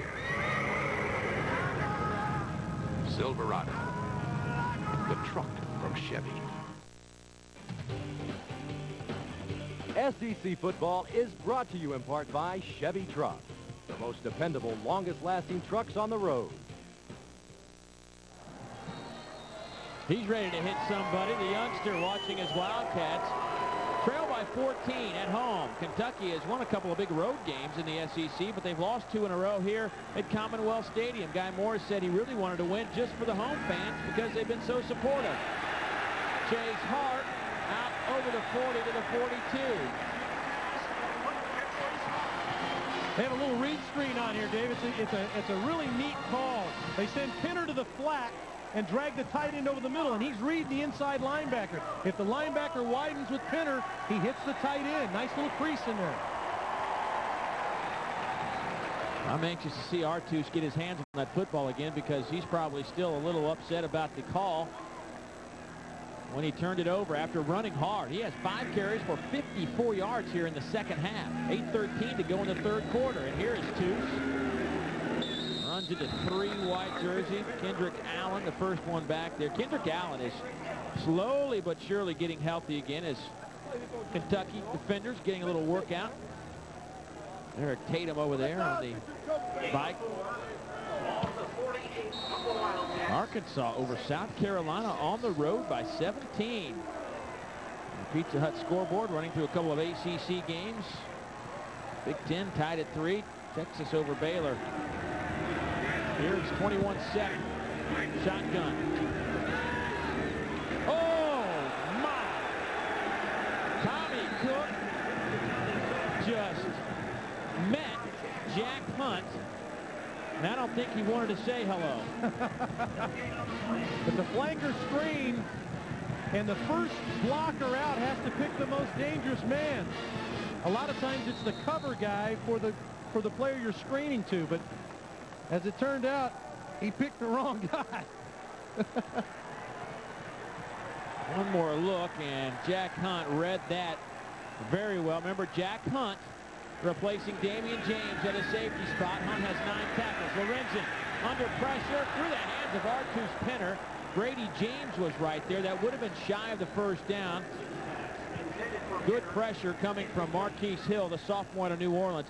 Hill, 6'7", 290 pounds. He's one of the few guys who could get Lorenzen by himself. Yeah, and he did that. He threw him down pretty hard.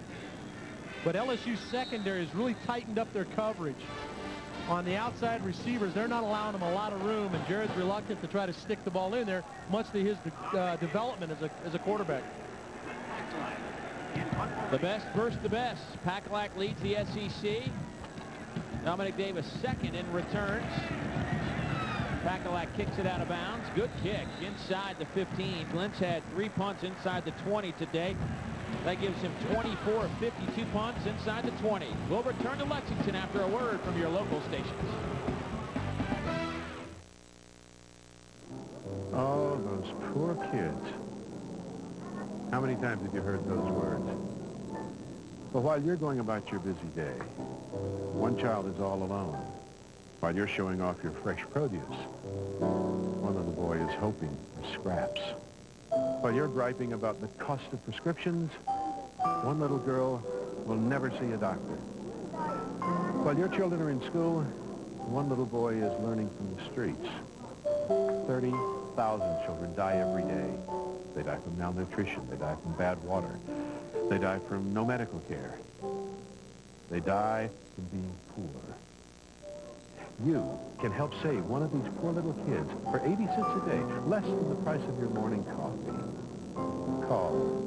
Ask us to send you the picture of a child like Samuel, Paloma, Igor, or Raisa. Now, I'm sure as you see them on TV, we'll find somebody to sponsor them, but for every child you see here, there's another one who's waiting, a child who's hoping to hear these words. Você ganhou padrinho.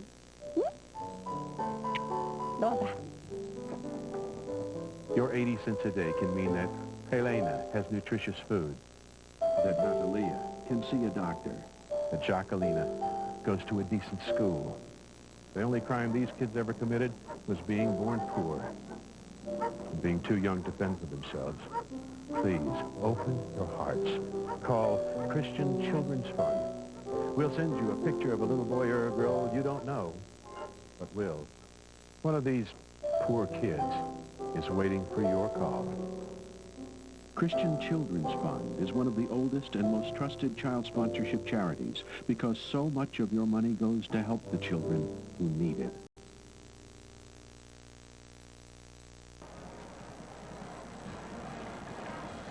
Jared Lorenzen has extended his school record streak without throwing an interception to 139 attempts, but the bottom line for Jared is the Wildcats have only put 7 on the board today, and that came in the first quarter. Yeah, the big fella's going to have to get something going next time he gets the ball. Marcus Randall's had a nice afternoon in Lexington in his second road start, his 3rd start overall, and he's I give the coaches a lot of credit, Dave, but Marcus Randall has done what they've asked. He really has. He's worked within the confines of the offense, but let's give him credit. Let's give him credit too. He's grown up for the last 2 weeks. He's a much better player this week, and this is what you expect from a young quarterback. Making plays. And go ahead, yeah, Randall. Come on, Red, Marcus. You deserve to celebrate a little bit. He's played really well. Numbers today, pretty good, 157 yards. Remember, he led the team in rushing with 74 against Auburn. Dominic Davis bounces off one blue jersey. Jeremy Caudle's on one knee at the 15, gets up now, but you can't believe that Davis got away. That'd have been about a 6-yard loss. You want to see some confidence in a quarterback. He's going to run the option here, and he's going to get wrapped up. Still makes the dish. Nice play by Randall. And then Davis breaks a tackle and gets some positive yardage.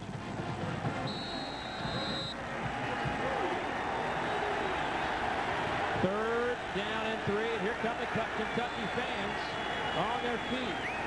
Wildcats thinking pass here, 6 DBs in the game. See if they bring some pressure.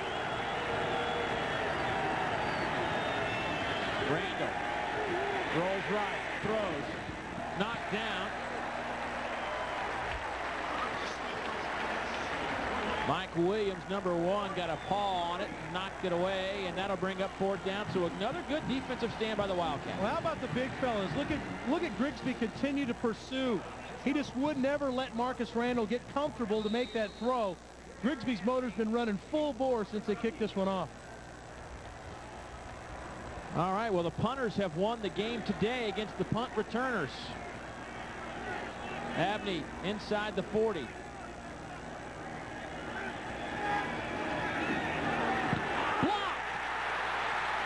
LSU falls on it, but Kentucky will have the football inside the 10.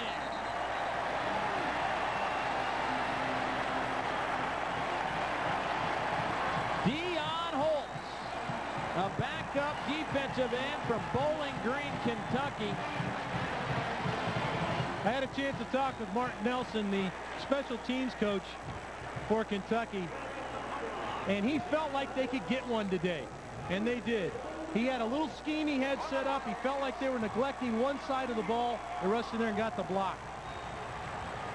Mark Nelson done a super job these special teams this year with this ball club. Second block punt of the year against Donnie Jones, and that is the 7th block kick by Kentucky this year. Handoff, Pinner, off tackle, Pinner inside the 5, down to the 4.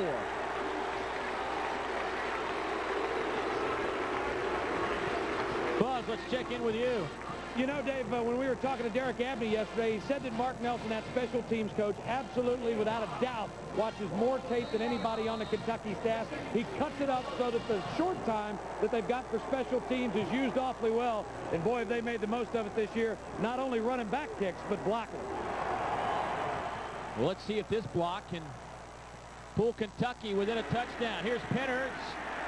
Stumbles, slips on the turf at about the 8 and falls forward. Did a nice job to get it back to the original line of scrimmage. But that'll bring up 3rd down and goal from the 3. Well, I think they really wanted to pound this football in, make a statement. It's always great for the offensive line when you can stick it in the end zone. Now they're going to have to go to more of a spread package and give Lorenzen the ball, see if he can make a play with his arm. Surprised Derek Abney comes out, usually sure-handed receiver, so maybe they're going to try to throw it or run it right down the throat of LSU. Well, they got to run formation in the game. Little play action, they'll throw it, tight end, hard, touchdown!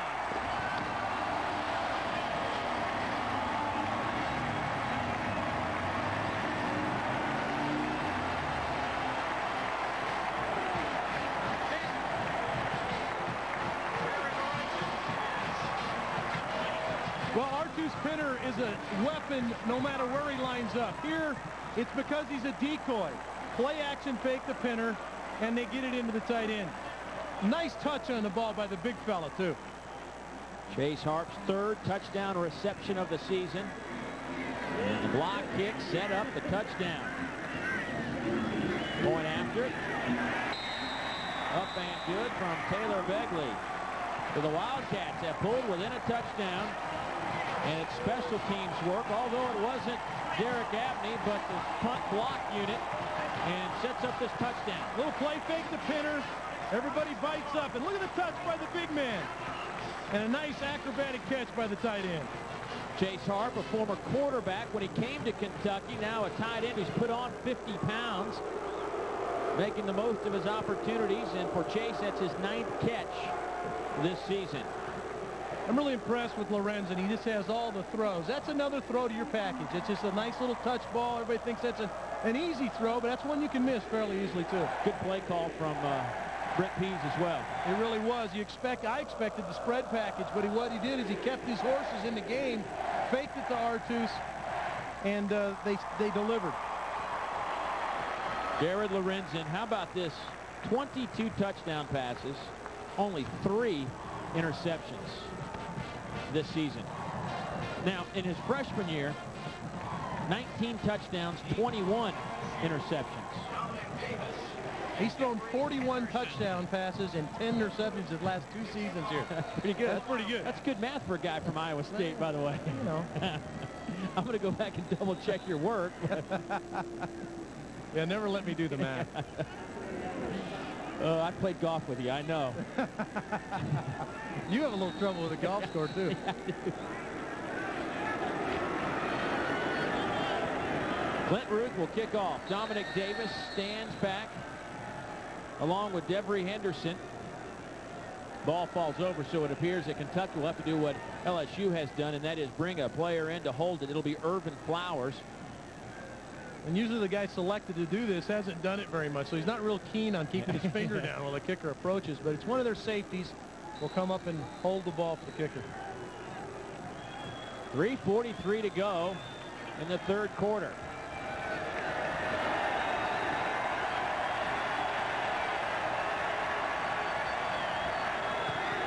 Line drive taken by Davis. He'll have some room to run it on the line drive kick. Dominic Davis. Davis out over the 35 to the 36-yard line. So good return from LSU and Dominic Davis.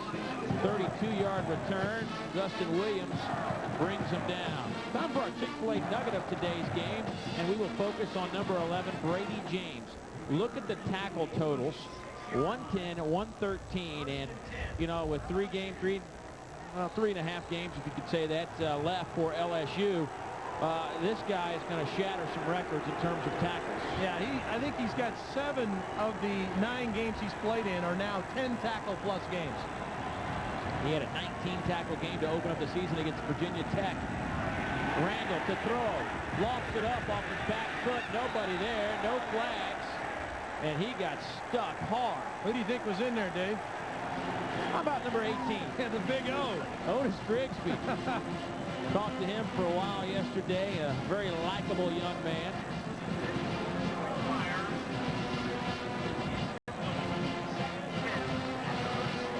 And how about Otis? You look at Big Otis and the way he's putting the heat on, the senior, you know, he's like the only guy in his major, which is interior design. Yeah, if he makes a suggestion on where I go with my house, you got it, Big O. Poor receivers. Pass sails on Randall. And I really think maybe that pressure, does Randall remember a hit like he just took, and is that why it kind of got away from him? Well, whenever you start to get some pressure, you start to feel it, maybe turn the ball loose a little bit. This ball just sails on him. Remember, it's a little blustery. He's throwing this ball kind of into the wind, and if you don't follow through, it's going to sail on you. Well, the tide has turned to this point in terms of emotion in the stands. We'll see what happens here as LSU looking for a third down conversion. They are 0 for 4 throwing the football here in the third quarter.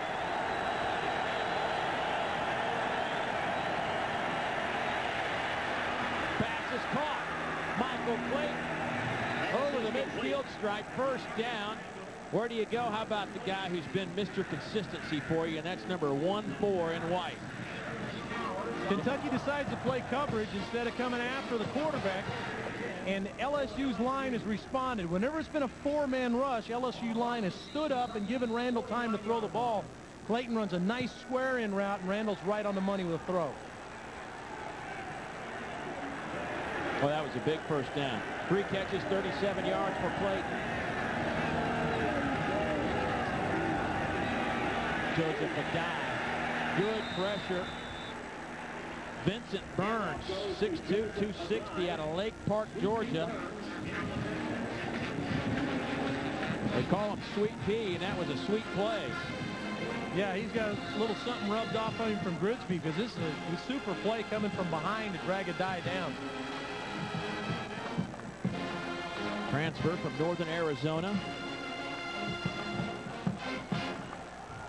Nick Saban's club in Kentucky territory with 2:15 and counting to go in the third quarter.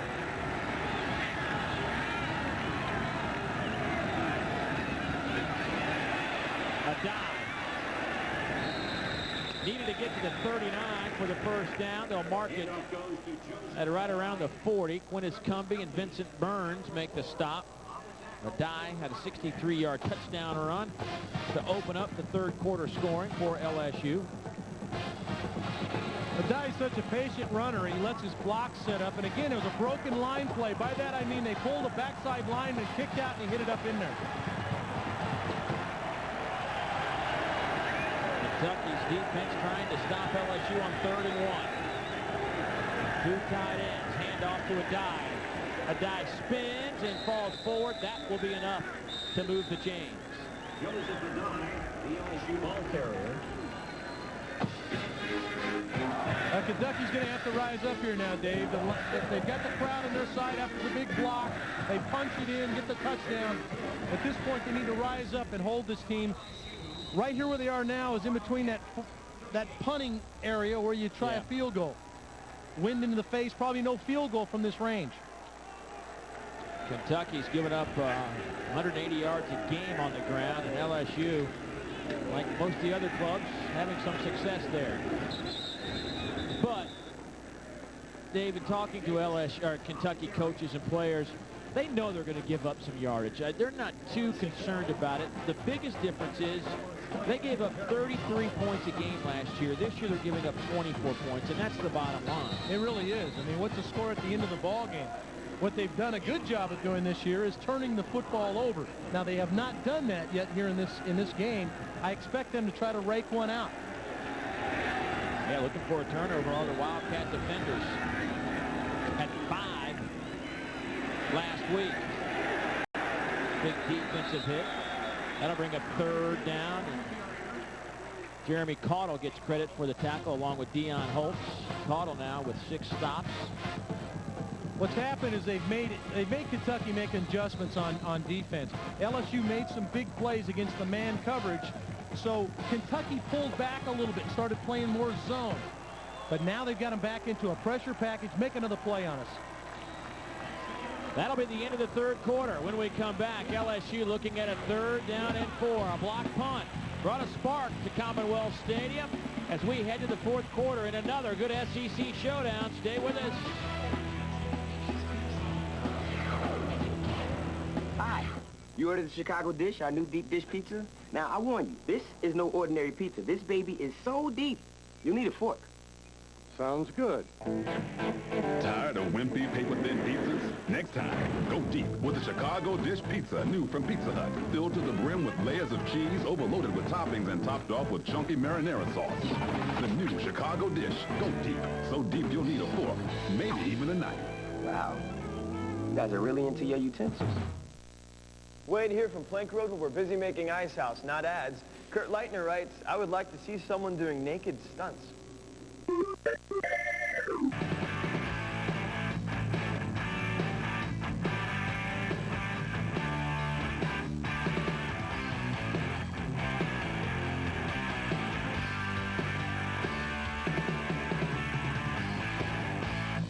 All in favor of no more naked guys in our commercials, raise your hands.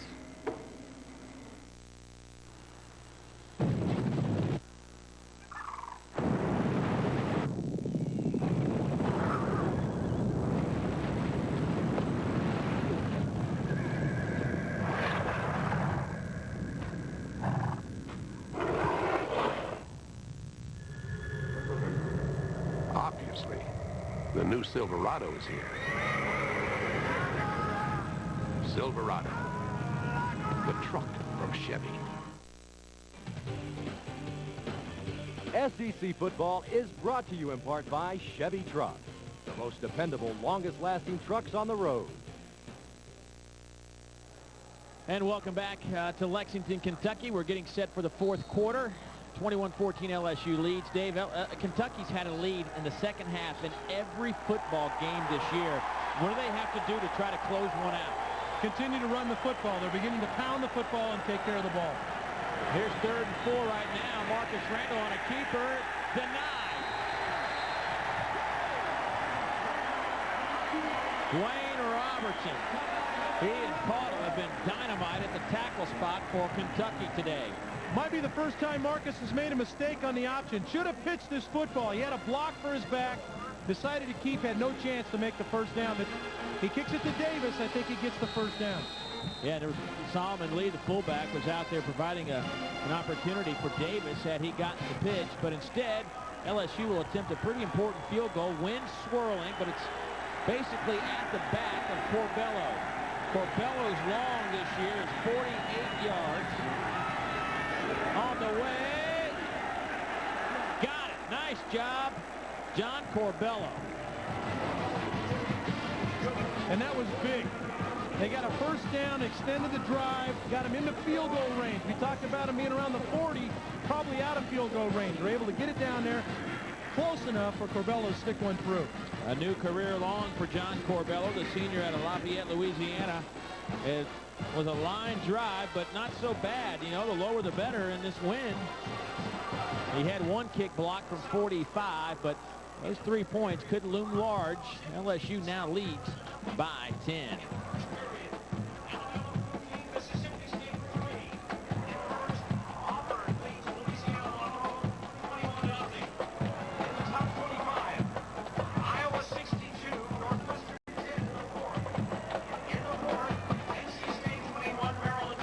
Football fans, register to win $1 million in the Bell South $1 Million Kick Contest. Visit jpsports.com to register and check out the schedule for the Bell South E-Zone rolling onto your campus around the South. Sign up and then start practicing your field goals. The grand prize winner gets a chance to kick for $1 million at the 2002 Chick-fil-A Peach Bowl game on New Year's Eve.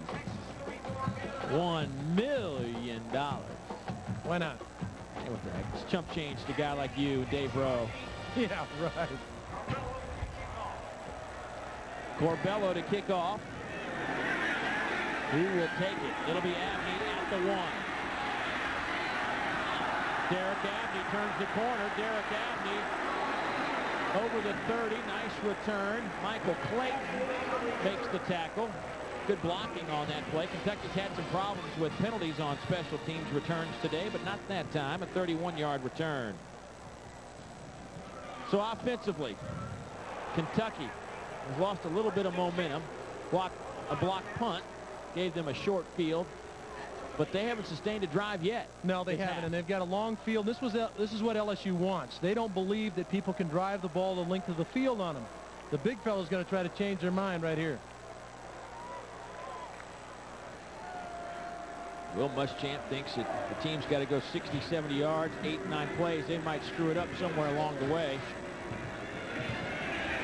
Lorenzen, nice touch to Abney. He's got Brady James, and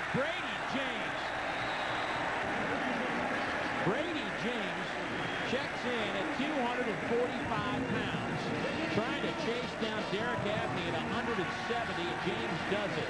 First down and a big play for Kentucky. I don't want to take away from that, but what a heck of a play from your All-American. Yeah, it's a great decision by Lorenzen to get Abney the ball in the run, but you want to talk about an athlete. Watch number 11.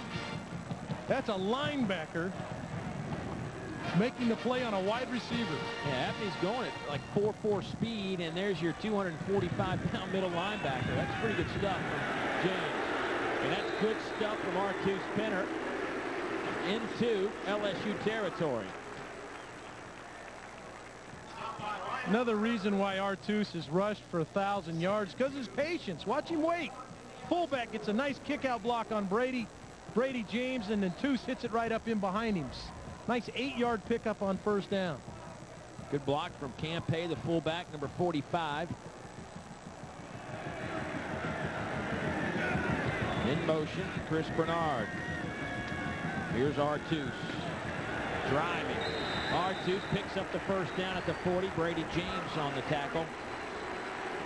What happens in games if you can keep your running back in the game, which they've been able to do. The game's close enough for Artus to stay in the game. They can continue to pound him.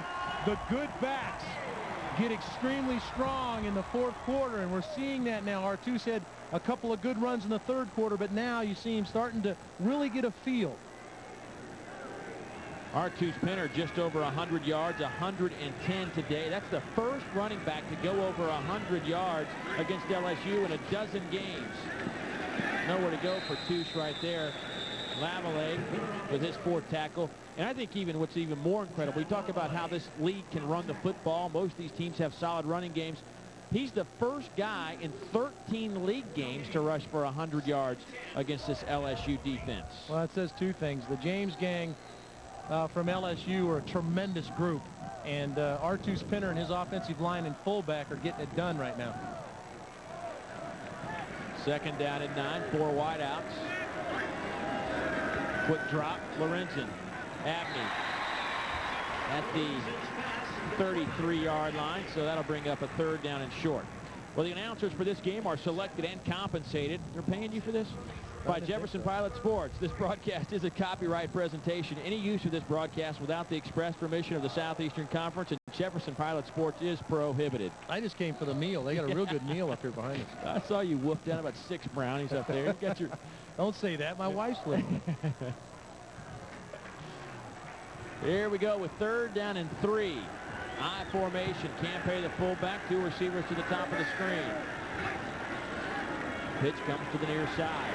Artus Pinner needed to get just across the 30. That's going to be real close. Oh, boy. Let's see what Steve Shaw calls for. Measurement, or does he give him the first down? He will call for the sticks to come in. Artus is really running hard. Like I said, a good back gets stronger as they go along. Watch him break through, dive for the first down. I think he got a kind spot there, too. I thought the ball was a little shy of the line. He got a pretty good spot.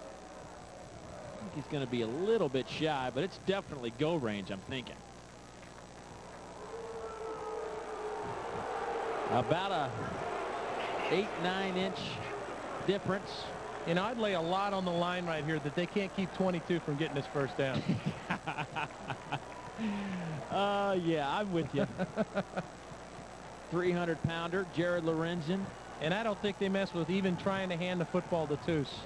I think what you do is you just let the big fella try to find a little seam and get the first down. Well, Jared says he's just a big-boned guy. We'll get those big bones right over the line of scrimmage, and you'll pick up a first down. They hand it off to Pinner, and Artus driving. Look at that. Down to the 25. Look at Jared Lorenzen clapping to the offensive line, telling those guys, nice job. Well, the line play is what this is all about, Dave. This is just big on big right here, Dave. Coming off the ball and hitting people in the mouth. And Toos following those blocks and sticking it up in there. 23 carries, 118 yards for Artus Pinner.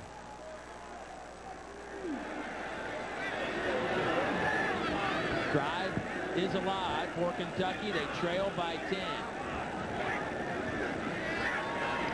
Pressure comes. Lorenzen hit as he throws it off the fingertips of Chase Hart. Randall Gay was in coverage.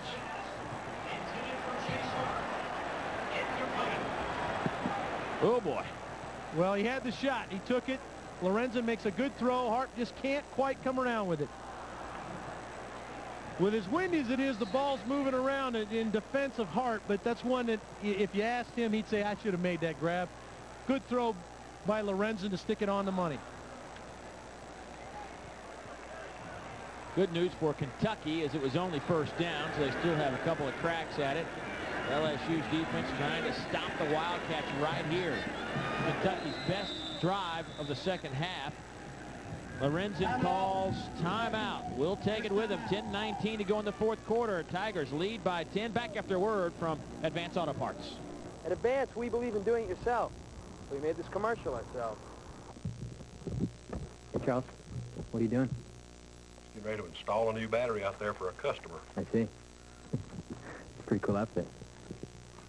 Wow. Well, where'd you get those awesome goggles, battery guy? Funny. Battery guy walks the earth searching for battery. Ladies and gentlemen, I present to you, Battery Guy. Bow before him.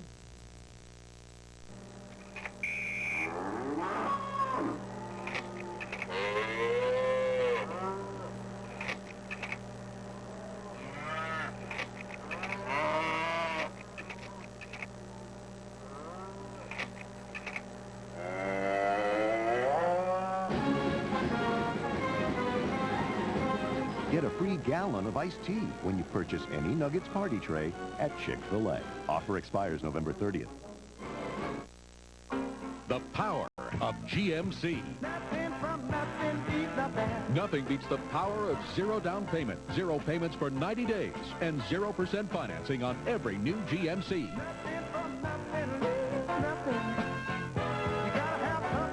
Get any new GMC with zero down payment, zero payments for 90 days, and 0% financing. Upgrade to professional grade. See the pros at your local GMC dealers today.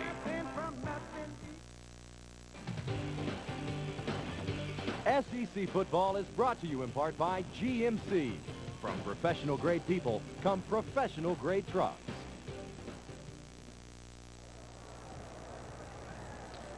Third quarter stats presented by Gatorade look like this. How about the rushing yards from LSU? Up over 200 again after having a subpar day against Auburn 2 weeks ago. Passing yards 172, and they've dominated time of possession. But right now Kentucky driving, and does LSU have to call a timeout? Right out of a timeout. Well, what happened there, Dave, is they got schemed. They've got schemed. Well, we'll scheme our way to a commercial break right after this. At Huddle House, we serve great hot lunches cooked to order, like our world-famous Big House sandwich platters with a super serving of fries. And the best part, they're still only $4.99. Big House platters are hot with our customers. They love them. And with 5 Big House platters on the menu, enjoy a different one each day of the week. So what are you waiting for? It's always good eating time at Huddle House. America's favorite place for lunch. Huddle House.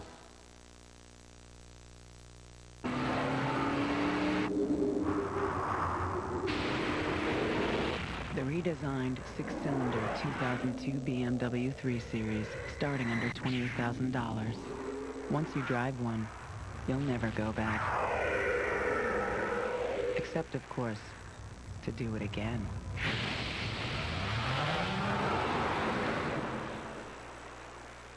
Visit your authorized BMW center for a test drive. Brent Pease, the offensive coordinator. Team's only put up 14 points on the board, but got a pretty good drive going right now. Looking at 2nd down and 10 with 10:19 to go in the football game. To the corner of the end zone, looking for Boone, and Lorenzen throws it out of the end zone. 3rd down and 10 from the 25. Lorenzen now has thrown 22 passes today without an interception, which means his totals are up closing in on 150. 145 now without an interception. Yeah, he hasn't been spectacular, but he's taking care of the football. A Pizza Hut scoreboard. Ford on top of Vandy, 14-3. And Ohio State, who moved up to number 2 in the BCS, escapes Purdue. And Notre Dame trailing. Lorenzen over the middle. Boom! Touchdown! His 2nd of the game.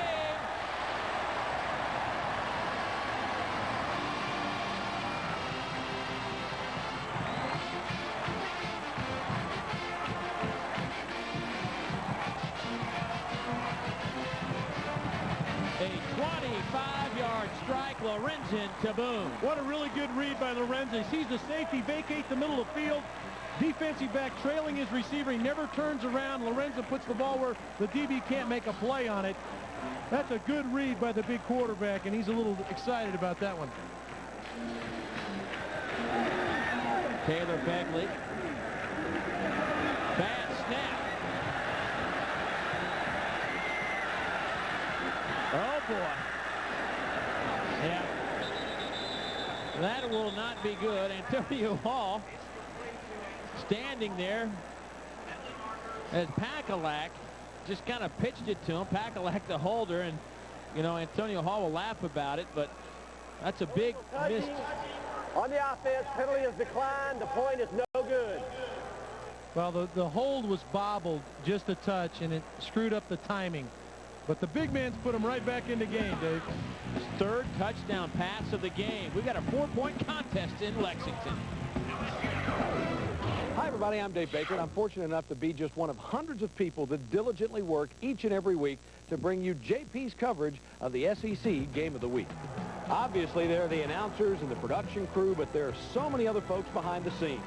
We at Jefferson Pilot Sports want to acknowledge our elite group of official TV network sponsors. Please support Alltel, Ice House, Chick-fil-A, and Chevrolet. It's about teamwork and their commitment to college athletics that helps put you in the front row.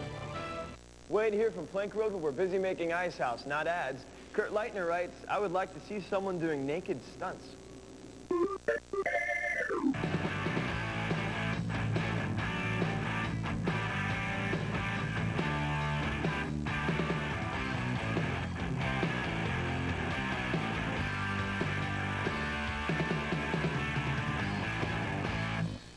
All in favor of no more naked guys in our commercials, raise your hands.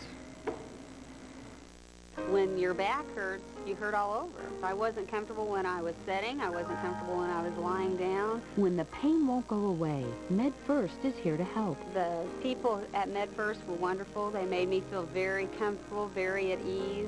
MedFirst treats back pain and pain from bulging, herniated, and degenerated discs. After my back was fixed, I was back to my normal self. Thank you, thank you, thank you. Call MedFirst day or night for free information and exam. The power of GMC. Nothing beats the power of zero down payment, zero payments for 90 days, and 0% financing on every new GMC.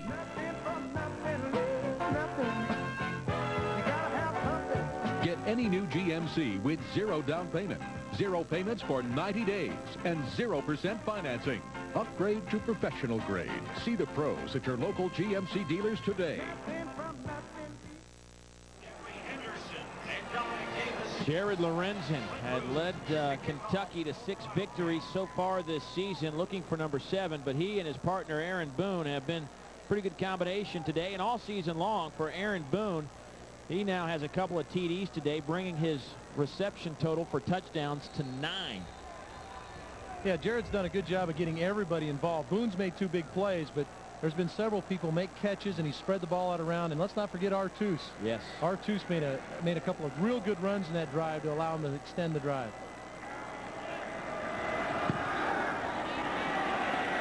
Ruth, kickoff taken by Henderson. He'll bring it out of the end zone.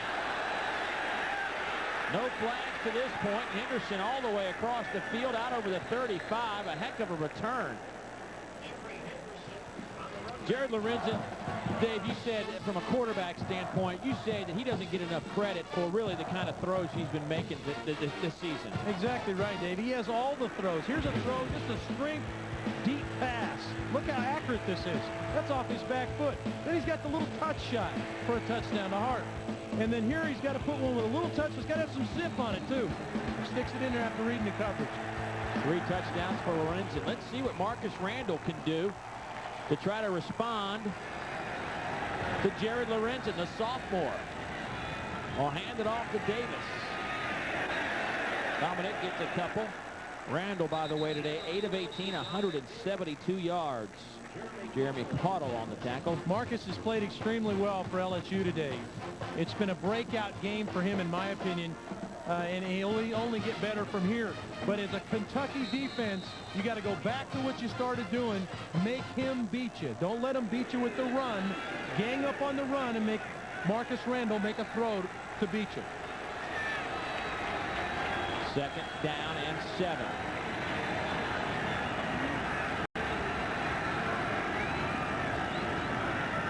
Quarterback draw, stuffed.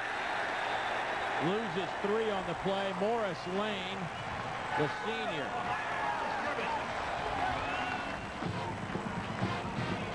That's just good coaching by Coach Goodner.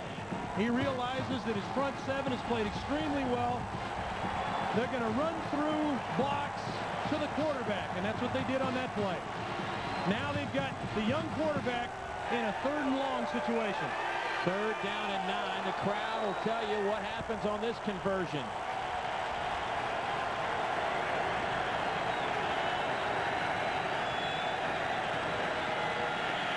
Randall pass off the arms of his intended target, Jarrell Myers. LSU will have to punt. But that series was pressure, pressure, pressure. They said, hey, you beat us. We're coming after you. Make a play. And they did. Otis Grigsby, number 18, the senior. Has anybody played harder than that guy has today? He came out with his motor on in warm-ups. Donnie Jones kicks it to Derek Abney, who lost it in the sun. Derek Abney coughed it up inside the 20. That was trouble from the get-go. Let's see who's got it. We're waiting on a signal. And it's LSU's football. Adrian Mays forced the fumble, but you can also give the credit to the sunshine. Yeah, he definitely loses his ball in the sun. He tries to get away from him, but it's too late.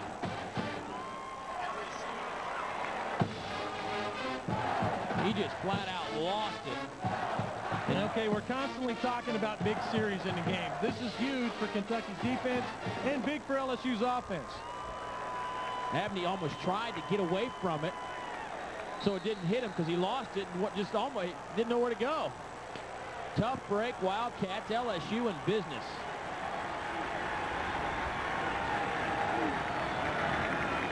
The pitch to Davis. Gets a good block. Davis trying to get the corner, picks up the first down.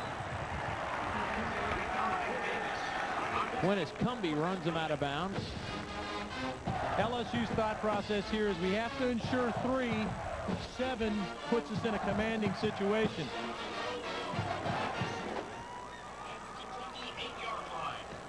Let's check in with Buzz. Dave, you and I were out here yesterday when we were doing rehearsal and things, and we looked at that sun when it pops out. It's about halfway across the field, but the sun only contributed to that swirling wind. You saw Derek go one way, and then he had to come back. It is a tough, tough wind right now. Thanks, Buzz. Of course, I said the sun wouldn't be a factor. Guess I was wrong. On first down, give to Dominic Davis. Burns brings him down. Buzz just brought that up because he wanted to prove he was right yesterday and I was wrong. That's all. All right, Buzz, you're fired. When the Jefferson Pilot Sports Crew is on the road covering SEC football, we like to eat at Huddle House and always enjoy their Big House breakfast and lunch platters. 24-20, clock ticking, 7-10 to go in the football game. LSU in front in the Western Division. Kentucky can't win the East, but they can do something only one other team has done since '84, and that's win 7 games. Dominic Davis inside the 5. Otis Grigsby runs him out of bounds. They've run the option play selectively today, but they've been successful with it. Again, he gets Davis out on the edge. Good solid blocking out in front as they push towards the goal line. Need we say big play? I tip my cap today to number 30, Solomon Lee, the fullback for LSU. He's had some great blocks. Third down conversions today. LSU 6 of 14, but they rank next to last in the league.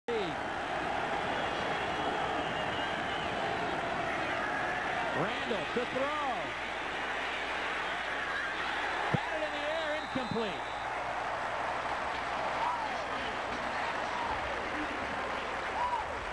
Fourth and goal from the 2, and here comes John Corbello.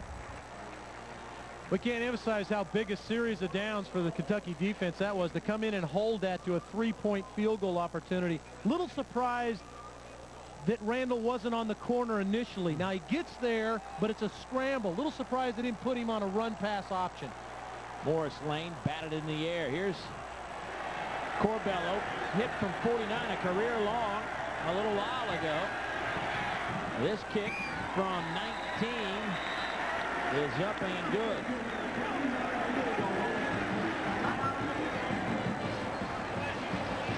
(27-20) LSU in front of the Wildcats. We've got a good one in Lexington with 6 minutes to play. Stay with us on JP Sports.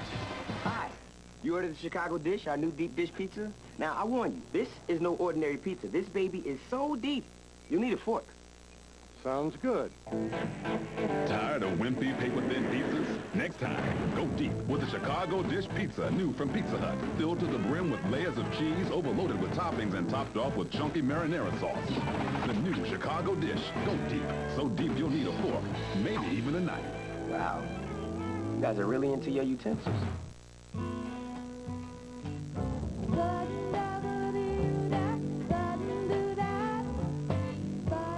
So you've reached critical mass.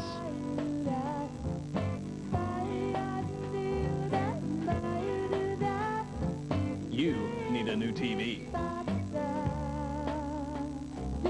Save on this 43-inch projection TV, only $999.97. Dixon's Appliances and Electronics in Henderson and Morganfield. When it comes to your health, there's no room for error. King Drug and Home Care is big enough to serve you, yet small enough to care. We are here to educate each patient and help them to recovery. With full-service pharmacies and respiratory therapists on staff, King Drug and Home Care offers 24-hour emergency service. We also offer free setup of home care equipment, including lift chairs, power chairs, convalescent needs, respiratory equipment, and rehab. The products you need with the care you deserve. King Drug and Home Care, Owensboro, Hartford, and Madisonville. Anything can happen when you've got friends. Monica and Chandler are living together! Ross married Rachel in Vegas and got divorced again! I love Jacques Cousteau! Wow, I could so easily freak out right now. Get down with your favorite new friends. I can watch that. Rewind it. For the first time since prime time. 5 days a week. Sometimes the good ideas are just right in front of you, aren't they? Not just a hat rack, my friend. Weeknights at 6:30 on Fox 7.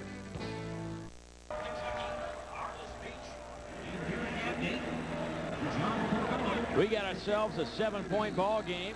LSU on the road, the second consecutive week. And there's Derek Abney, who just fumbled a punt, which basically gave LSU a chance at 3 points that they converted. Corbello kicks it to Abney, but it's a good kick. Abney will take a knee, and the Wildcats will bring it out to the 20-yard line. The kickoff goes into the end zone for the touchback. Coming up next Saturday at 12:30 Eastern, 11:30 Central. Well, we don't know where we'll be. We'll be somewhere. That's a profound statement. Well, it's not a bad game in the SEC right now. Everybody's in the hunt.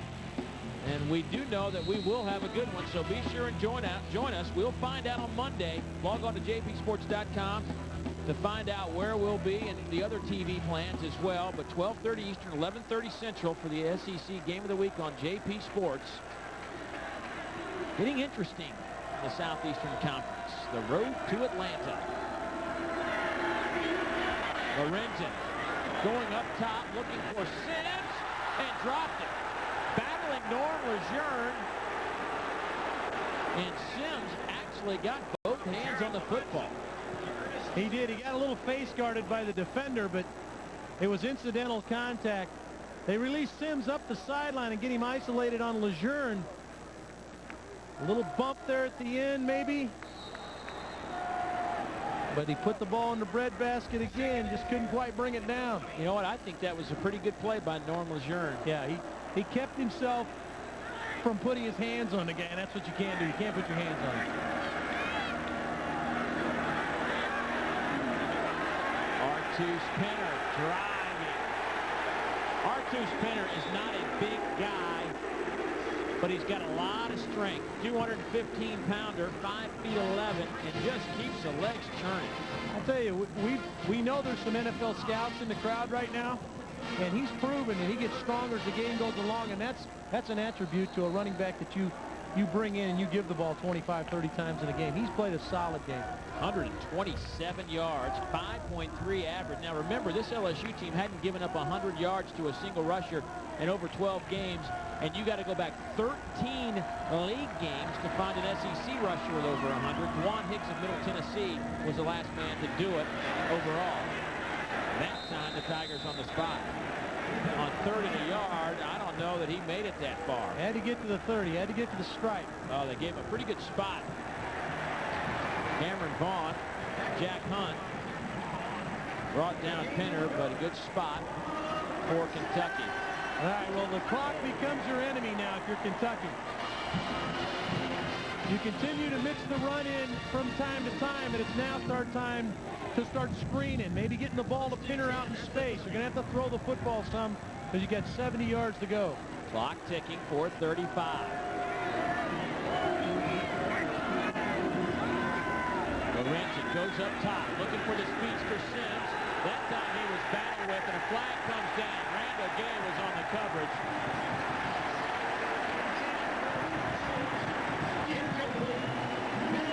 I don't think there's much of a question about that play. No, I think this is a good call. He got his hands on him, and that's the big key. That's what they're looking for. If the hands are put on the receiver, they're going to call it. You see the hand reach out, grab the back. 15 yards from the previous spot, automatic first down. That is the first penalty against LSU in the second half. They had 7 for 65 yards in the first half. LSU's played extremely well on the defensive side of the football. They've given up a couple of plays, but their secondary's played really well. Wildcats moving closer to midfield. Ball rests at the 45. High formation. Lorenzen hit and dropped at the 38. Lavallee and Turner will get credit for the sack, and that's the Tigers' first sack of the big lefty, Jared Lorenzen. LSU's come to the realization if they're going to get the big guy down, they're going to have to come with pressure. And they come again with 6 people, and they're able to wrap him up, give him no escape routes, and knock him down. Only a 2-man pattern. They only had 2 people out for Lorenzen to throw to. And credit the corners, blanket coverage. Second down at 17 now. That quieted the crowd down. Here comes more pressure. Lorenzen and Abney gets taken to the turf, and a flag comes in from the line judge on the far side. Boy, Abney just went airborne. Jeremy Lawrence. Now, it doesn't take a lot to knock him up. No, but that's what the linebacker's job is to do. He's going to hover in the middle, and he's supposed to knock off crossing routes. Now, he didn't realize the ball had been already delivered, but that's his job. On the defense, penalty will be enforced at the spot of the foul. It will be an automatic first down. The reason the umpire did not make that call, and he's standing right there. You'll see him run by the umpire. Yeah, you say, well, why didn't you make that call? He turns and he's looking at the offensive line. He's watching for holding and things like that. It's the line judge that has to make that call, and he made the right one. Boy, this crowd, they've been on edge this entire second half.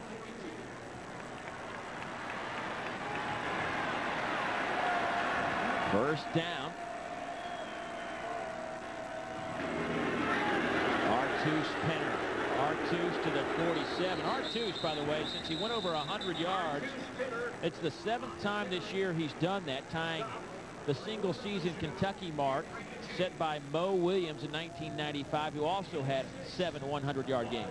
He's still got a lot of time in the game, Dave. I don't think there's any reason to get in a big hurry. You had a good gain on first down. You're right around midfield. Lorenzen's got everything in control right now. Continue with this tempo.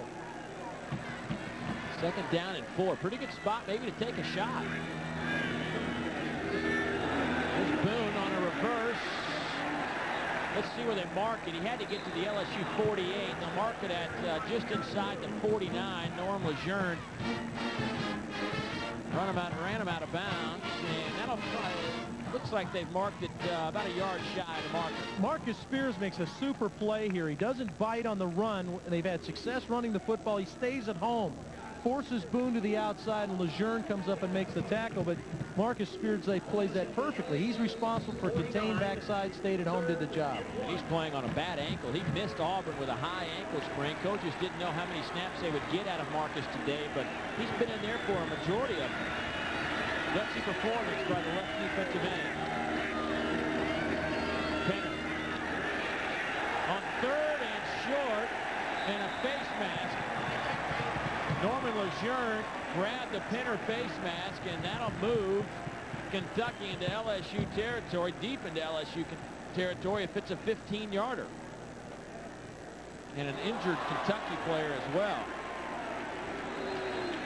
Looks like Jeremiah Drobny,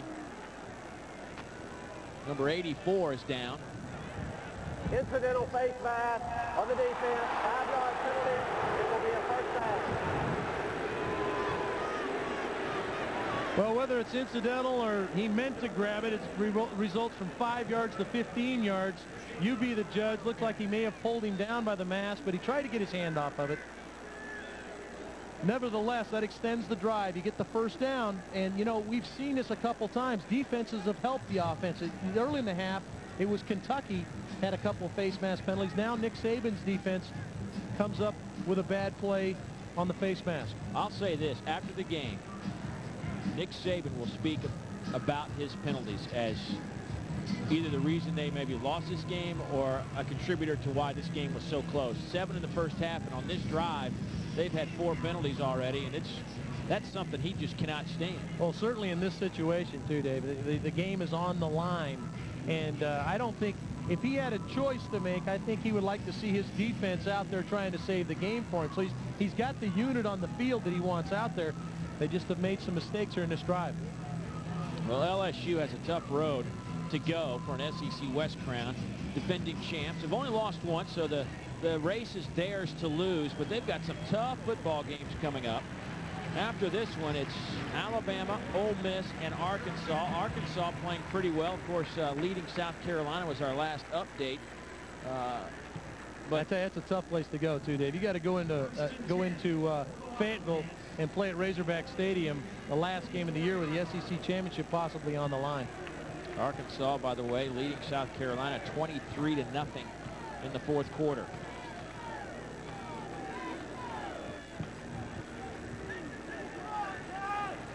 Nick right now just wants to get out of Lexington. He's not worried about what's happening down the road. That's, we talked about it, but, absolutely right. He doesn't care about next week or 3 plays down the road. He cares about this play right here on 1st down and 10, and let's see how his defense plays it. Lorenzen pump fakes. Looking for Boone. Aaron Boone, touchdown! Wildcats, 44 yards. The 3rd touchdown reception for Aaron Boone today.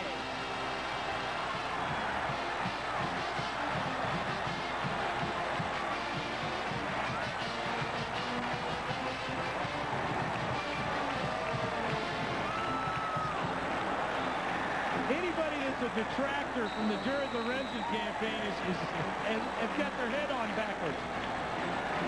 Now this is big right here because they missed the last one, Dave. Got to pound this one through. Taylor Begley. This one is good. Boy, had they made the other point after, they lead by 1. We are tied at 27 in Lexington, Kentucky. There's just no give up in Guy Morris's team. They continue to pound the run, but look at the offensive line step up here. Look at all the time for the big fella to deliver. And again, a nice soft ball. Good pump fake to the outside, pulled the safety out of the middle of the field, and then laid it up. And this isn't easy. Boone gears down and makes the catch.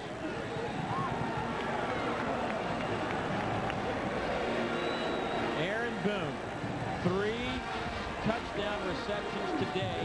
He has 3 catches for 112 yards. Of course, they've all been for 6 points.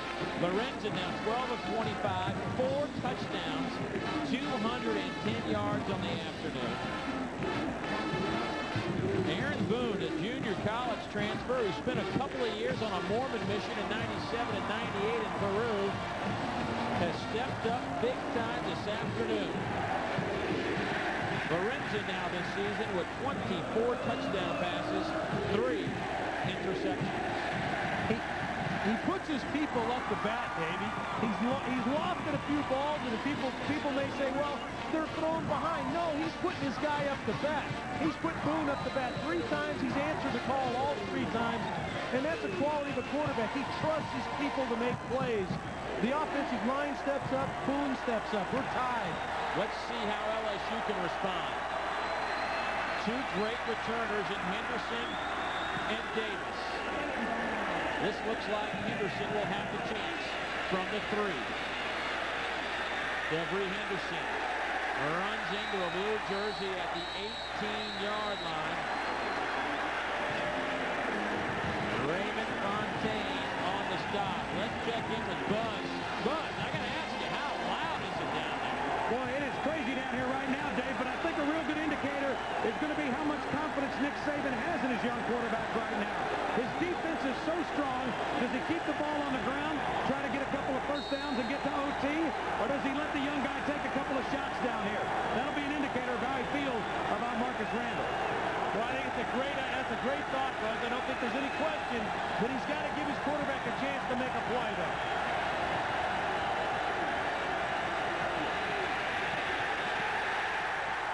Davis loses a yard.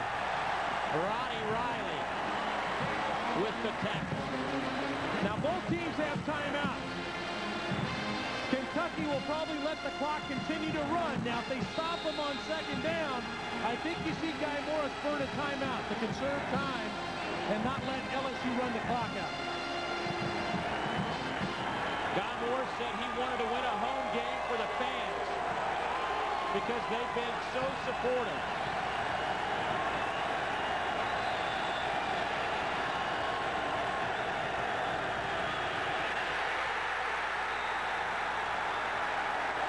Vincent Burns, Sweet Pea, the sophomore.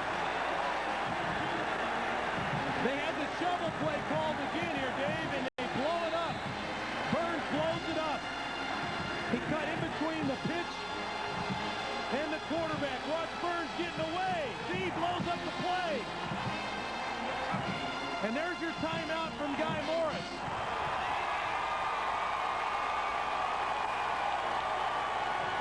They wanted the shovel pass there, the one they scored on earlier.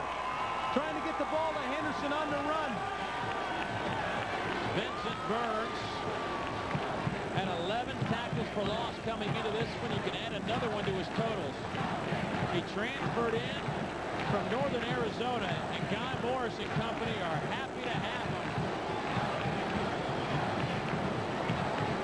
And you know, Sweet Pea, he's a Lowndes High School product, which is an athlete factory in South Georgia. Well, Sweet Pea and company have put LSU at a 3rd down and 19 spot. Kentucky has 1 timeout remaining. Dave, what do you do if you're LSU? I think they got to play defense. They're gonna be very conservative here. Maybe a screen or a draw. And let your defense try to keep Kentucky from scoring. We'll see. Randall in the end zone. Randall dodges a potential safety.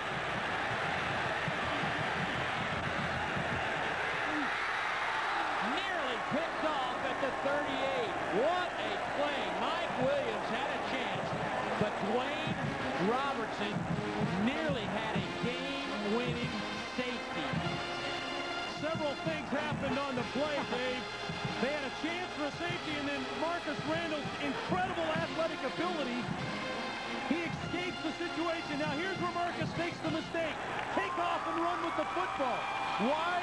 Because you minimize the field position situation. Now they got to punt out of their own end zone. And they would have kept the clock moving and maybe forced Kentucky to use a timeout. Instead, clock stops. They got to punt it away. Jones with a good kick out of the end zone. Abney from the 44. Derek Abney running backwards. A flag down.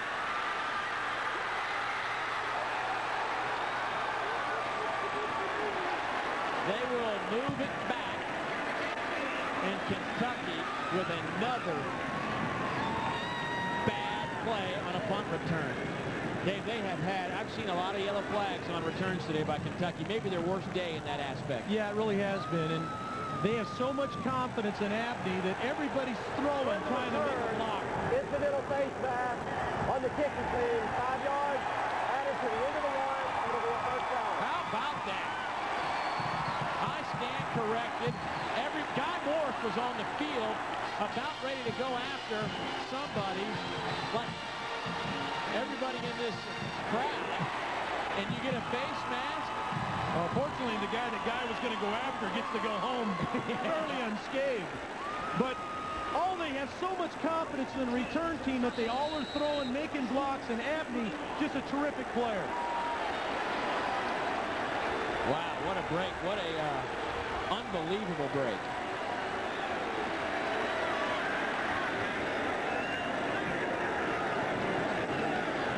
Lorenzen lofts it up, trying to make Boone make the play.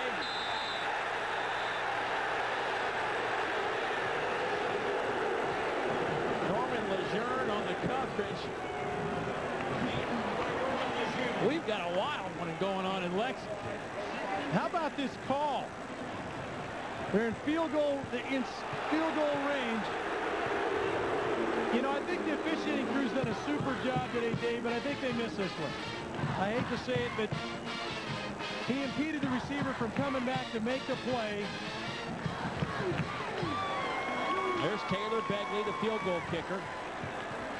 8 of 12 coming into today. He's waiting on the sidelines. Boone could not hold it. Late flag. Jack Hunt will be called for pass interference. Nick Saban can't believe it. Jack's played a heck of a game in a starting role at the free safety spot. He really has. They said that right arm around the waist was what did it. You know, and again, Dave, we talk about it's the hands. You put the hands on the receiver, they're going to call you. Buzz, you have more down the sidelines. Yeah, earlier in the half, Taylor Begley told Mark Nelson, the special teams coach, he thought he was good from 42 yards on this end of the field. I don't know how much leg he's got left. He's been kicking all half. R2 spinner. R2 spinner inside the 15. LSU with 2 timeouts remaining. Kentucky with 1. Clock ticks. It'll bring up second down and short. LSU finally burns a timeout with 22 seconds left. R2 spinner today. 27 carries. 142 yards. Oh. Well, they've had tremendous performances from all their big-name players. Lorenzen's played tremendous. Boone's played tremendous. Abney's made some plays. You know what? Last year, these two teams met in Lexington, and what a game it was. LSU took a 22-10 lead after 2 quarters, but Jared Lorenzen replaced Shane Boyd at quarterback after halftime and threw 2 touchdown passes in the second half for a 3-point Wildcat lead. But Rohan Davey led the Tigers on an 80-yard drive that culminated with a 6-yard touchdown pass to Michael Clayton with 13 seconds left. Tigers win it 29-25. LSU went on to win 7 of 8 games and capture the SEC championship. And Kentucky looking for a little bit of payback today.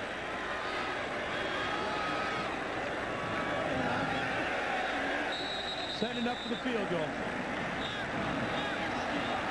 Taylor Begley.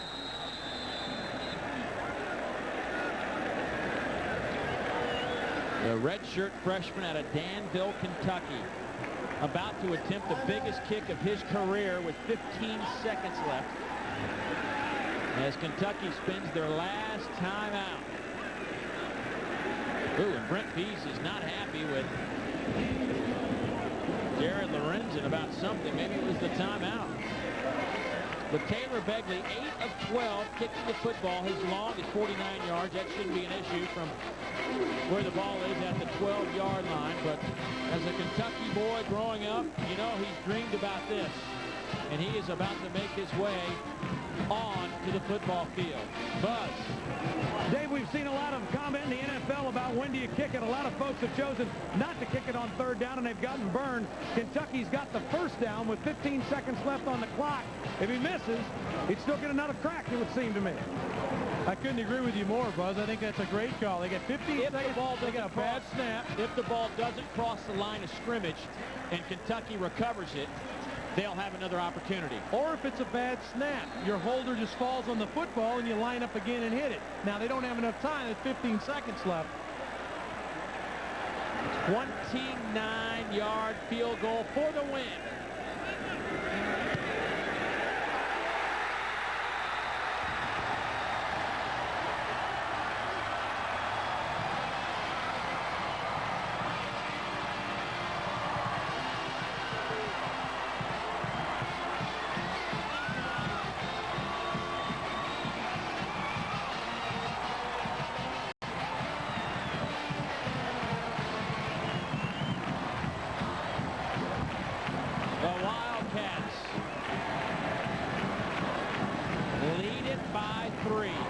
With 11 seconds to play in the football game. Kentucky was down twice in this football game. Was down 21-7, 24-14, and continued to fight back. And now they're 11 seconds away from going to 7-3.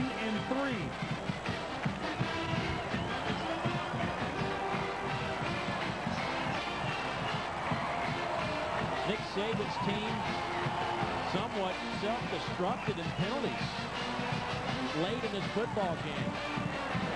They had it going. Made some mental mistakes, Dave, and I don't think we can forget how well Marcus Randall has played for LSU today either. He's going to get lost in the shuffle on this thing, but played a tremendous game for LSU. Now, they still got 11 seconds, and there's some great athletes out there in white jerseys.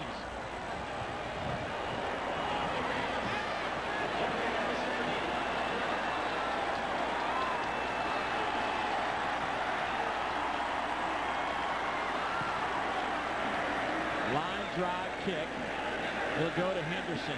He will run out of bounds in a hurry with 9 seconds left. What a difference it is from sideline to sideline if you're a coach.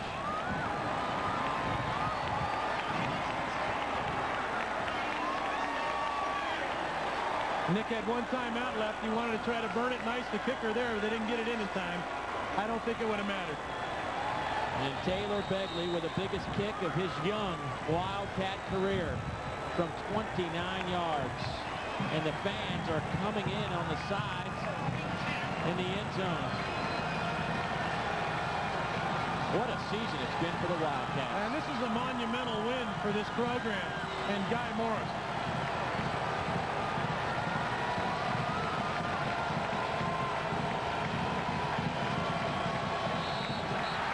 Whistle blows. Steve Shaw stops play.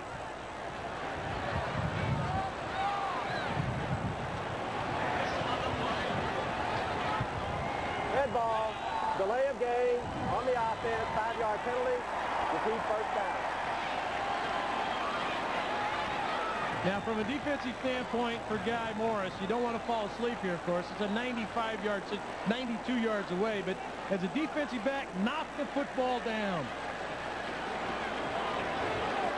Students line the end zone. They're just waiting to get onto this field. Let's see how they handle the goalpost. I think the crowd has been a factor today, too, Dave. I think they've really helped this football team. There was a pass interference non-call in the beginning of the third quarter and got this crowd riled up.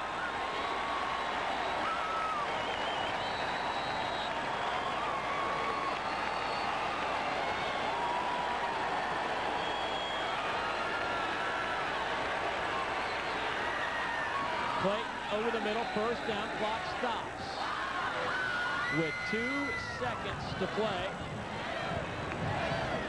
Guy Morris just got some Gatorade dumped on him. I think he'd feel a whole lot better had the clock ran out. Yeah. I'll tell you what, the Gatorade guy, you got to go get you another bucket, because one bucket ain't going to do it. They got to go get him another bucket to get that guy.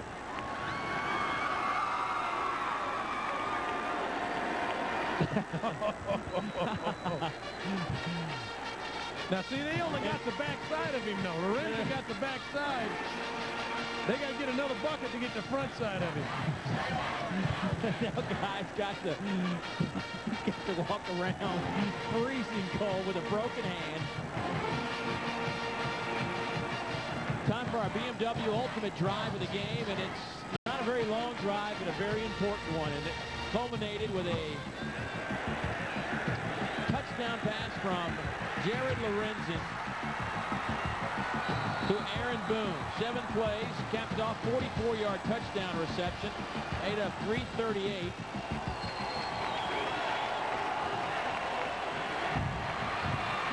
Randall, as time expires, lets it fly. Oh my goodness!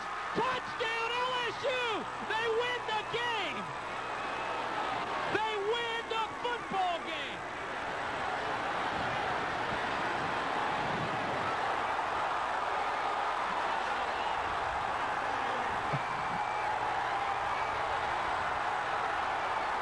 The most shocking, improbable, unbelievable.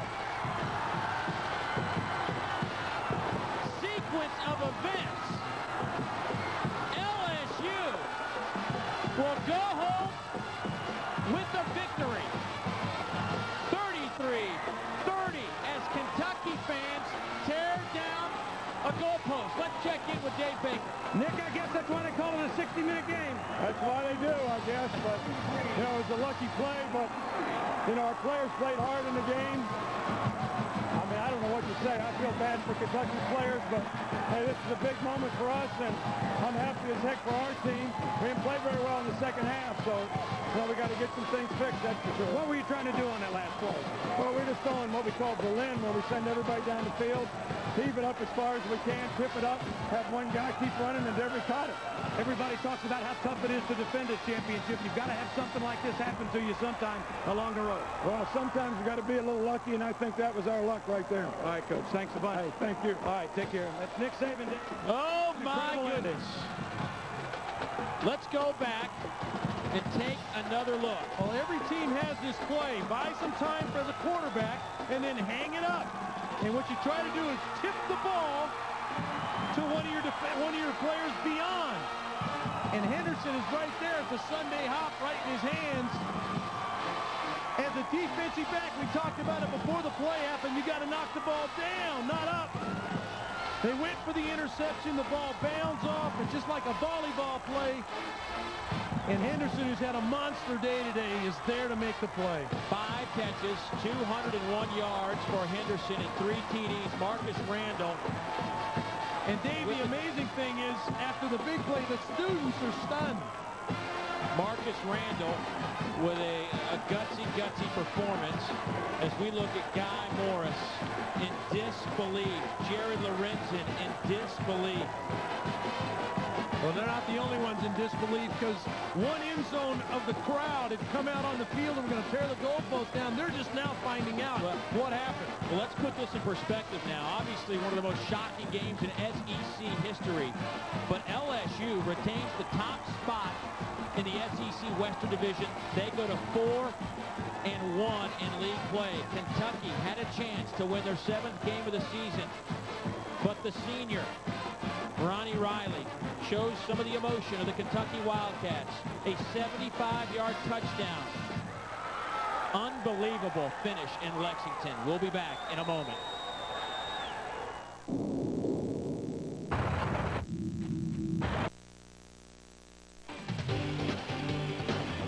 SEC football has been brought to you by Alltel. Are you connected? By Pizza Hut. So much variety. The best pizzas under one roof. By Advance Auto Parts, where the best part is our people. And by Chick-fil-A. We didn't invent the chicken, just the chicken sandwich. One of the most incredible things I've ever seen in Southeastern Conference football. LSU with a 75-yard, call it a Hail Mary, call it whatever you want, 75 yards, just throw it up, hope for something to happen. Goes off a couple of Kentucky defenders right into the hands of Devery Henderson, and it's 6 points and a victory for LSU. Oh, my goodness. Back after a word from your local stations. The Wildcats fall on a last-second touchdown pass from Marcus Randall, Devery Henderson. Dave, you were just telling me at the break, that's why the debate rages about whether you kick it with no time left. Well, we should have run it down and kicked the field goal. Hindsight's 20/20, but we talked about how LSU's got a tremendous amount of athletes on the field, and they're never out of it. Henderson proved that one to us. Don't forget, next week, we don't know our game, but check jpsports.com. LSU wins at 33-30. For Dave Archer, Dave Baker, I'm Dave Neal. So long, everybody. We'll see you down the road.